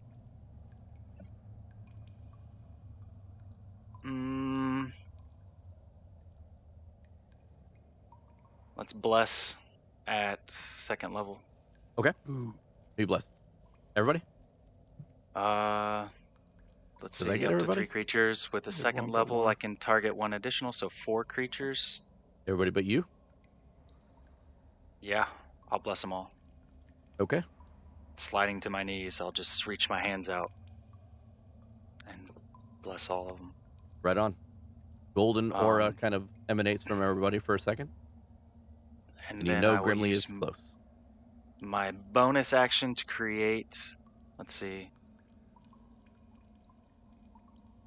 Bonus action, I will use Tentacles of the Deep again and cast a large tentacle to show up on the other side of the group. Okay. And that'll end my turn. All right. So there's a tentacle now over there. And we are all the way back down to Liadain. Okay. So I can still see Kinravah's brother, correct? Correct. 15 feet away from you, in front of the large building, you see the drow that is kind of hanging out the front door. The other one that you hit in the face is not visible yet. Did when I was in that tower, did I only see those 3? Correct. Okay. Just want to check. Yep. I want to cast... hold on. Nope, let's do this. I want to cast Dissonant Whispers at the 3rd level on the Dragula. So can he please make a Wisdom saving throw? He would normally. Oh. But as soon as you go to cast this, the cast dissipates, and you see the female drow just very disappointed. Now, this means a lot, as you can tell from from Seth's face right now. This doesn't make very much sense, but that's what happens. Okay. Fucking counterspell.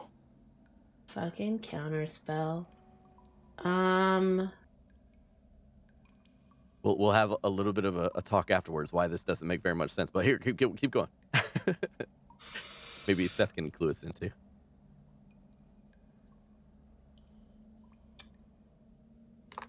Okay, quick question for the rules people of the group. If I have a class feature can it be counterspelled? No. Depends on if it's cast as a spell. If it's cast as a spell, it can be counterspelled. But if you're it's just classing like How a, would if it it's be just like a an extra magic, attack or something. Does it use a spell slot? if it's just like a Basically- magical thing you can do, it can't be counterspelled. Yeah, so basically Counterspell works by interrupting someone's speak in it. So if it's not speaking, then you should be fine. Okay. I mean, I can't do it right now. Well, no, that is a bonus action. So What if you my got? Mantle of Majesty allows me to cast Command as a bonus action without expending a spell slot, is that still a spell? I think that's a spell, Commands yes. is Yeah, It is Okay. a spell. The main word being cast. Just wanted to make sure before I tried to use But they that. use their reaction to But they use counterspell their you reaction, already. Yeah, But so I've she already doesn't have used I've already used magic this turn, and so I can't use magic again this turn. But it's a bonus action, right? Oh, It is not a that's- cantrip. that's- It, Yeah, It's that's not a up to Dan. cantrip. Yeah. You can only use a cantrip with a bonus action. You can't use like another spell. Unless And they have to be cantrip bonus actions. They can't be any of my cantrips. Yeah. Okay. But I mean, it Well, sounds like you got a then- plan. Did you have a plan? Maybe you can talk me into it. What do you got? So I wanted, if that was going to fail, what I wanted to try and do was immediately look at the Drow Priestess and try to use my Mantle of Majesty, commanding her. It's not wise because it's a wisdom save, but that's who, like, Liadain would have immediately shifted, thinking that was the person keeping her from being able to use the magic that she innately has. So that's what I wanted to do. Mm-hmm. If it can't happen, that's totally fine. Well, And I know what I'm. Yeah, I will state this. Uh-huh. You do cast this. It does go off. But you see a shining, glowing, dark, like reddish ruby glow upon this queen's, well, she's not a queen, but she's like a princess, basically, her crown. Yes, queen. As it goes off, Okay. she goes, ah. Yes, Cool. queen. I'm going to.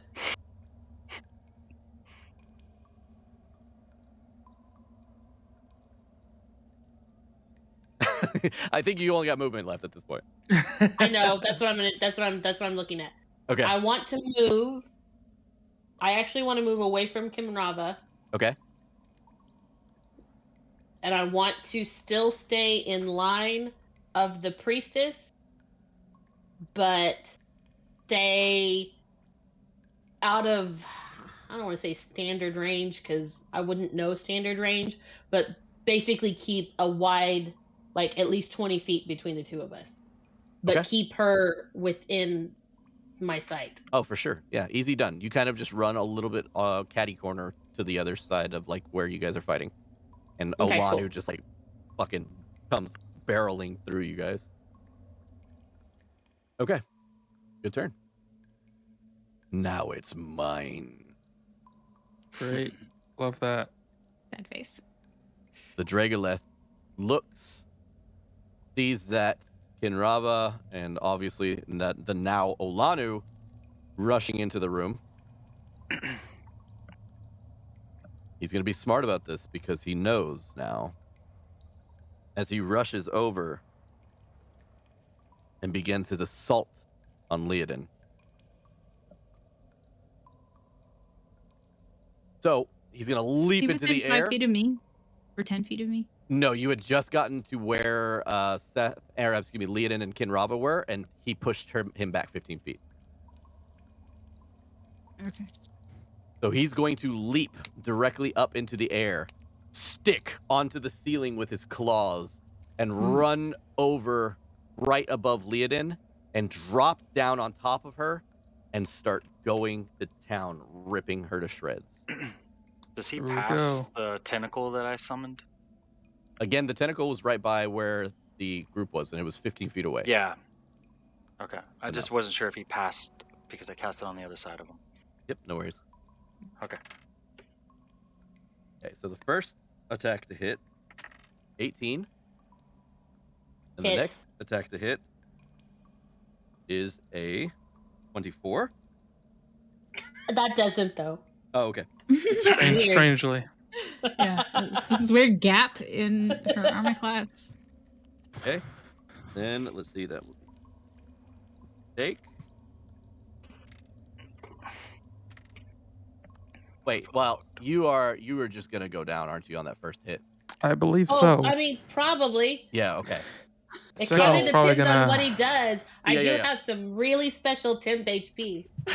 So, unfortunately, the first hit takes you down.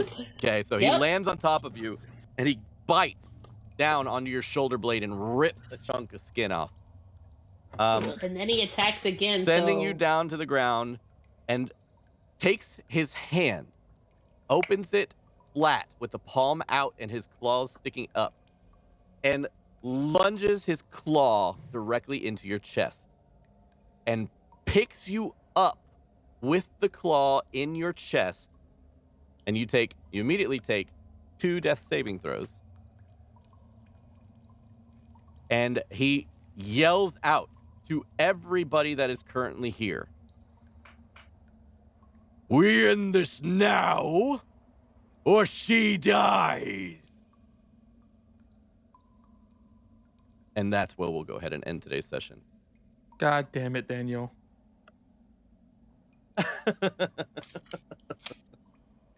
Oh my gosh. You maniacal bastard. I cast Fireball. Yeah, fuck it. So might as think well. you can automatically PPK us. fail my other saving throw, but I'm pretty sure a well-placed fireball would TPK the group right now. Yeah, maybe. Maybe. Anyways, guys, I apologize for my camera being shit right now. I'm not even going to go through the normal gamut of things. I'm going to let you guys get out of here. For those that are watching on YouTube, thank you very much for hanging out with us. We'll see you next week. Keep being your best selves, and we'll just see what the fuck is going to happen with these guys. Thank you guys so much for watching. Bye-bye. Fuck.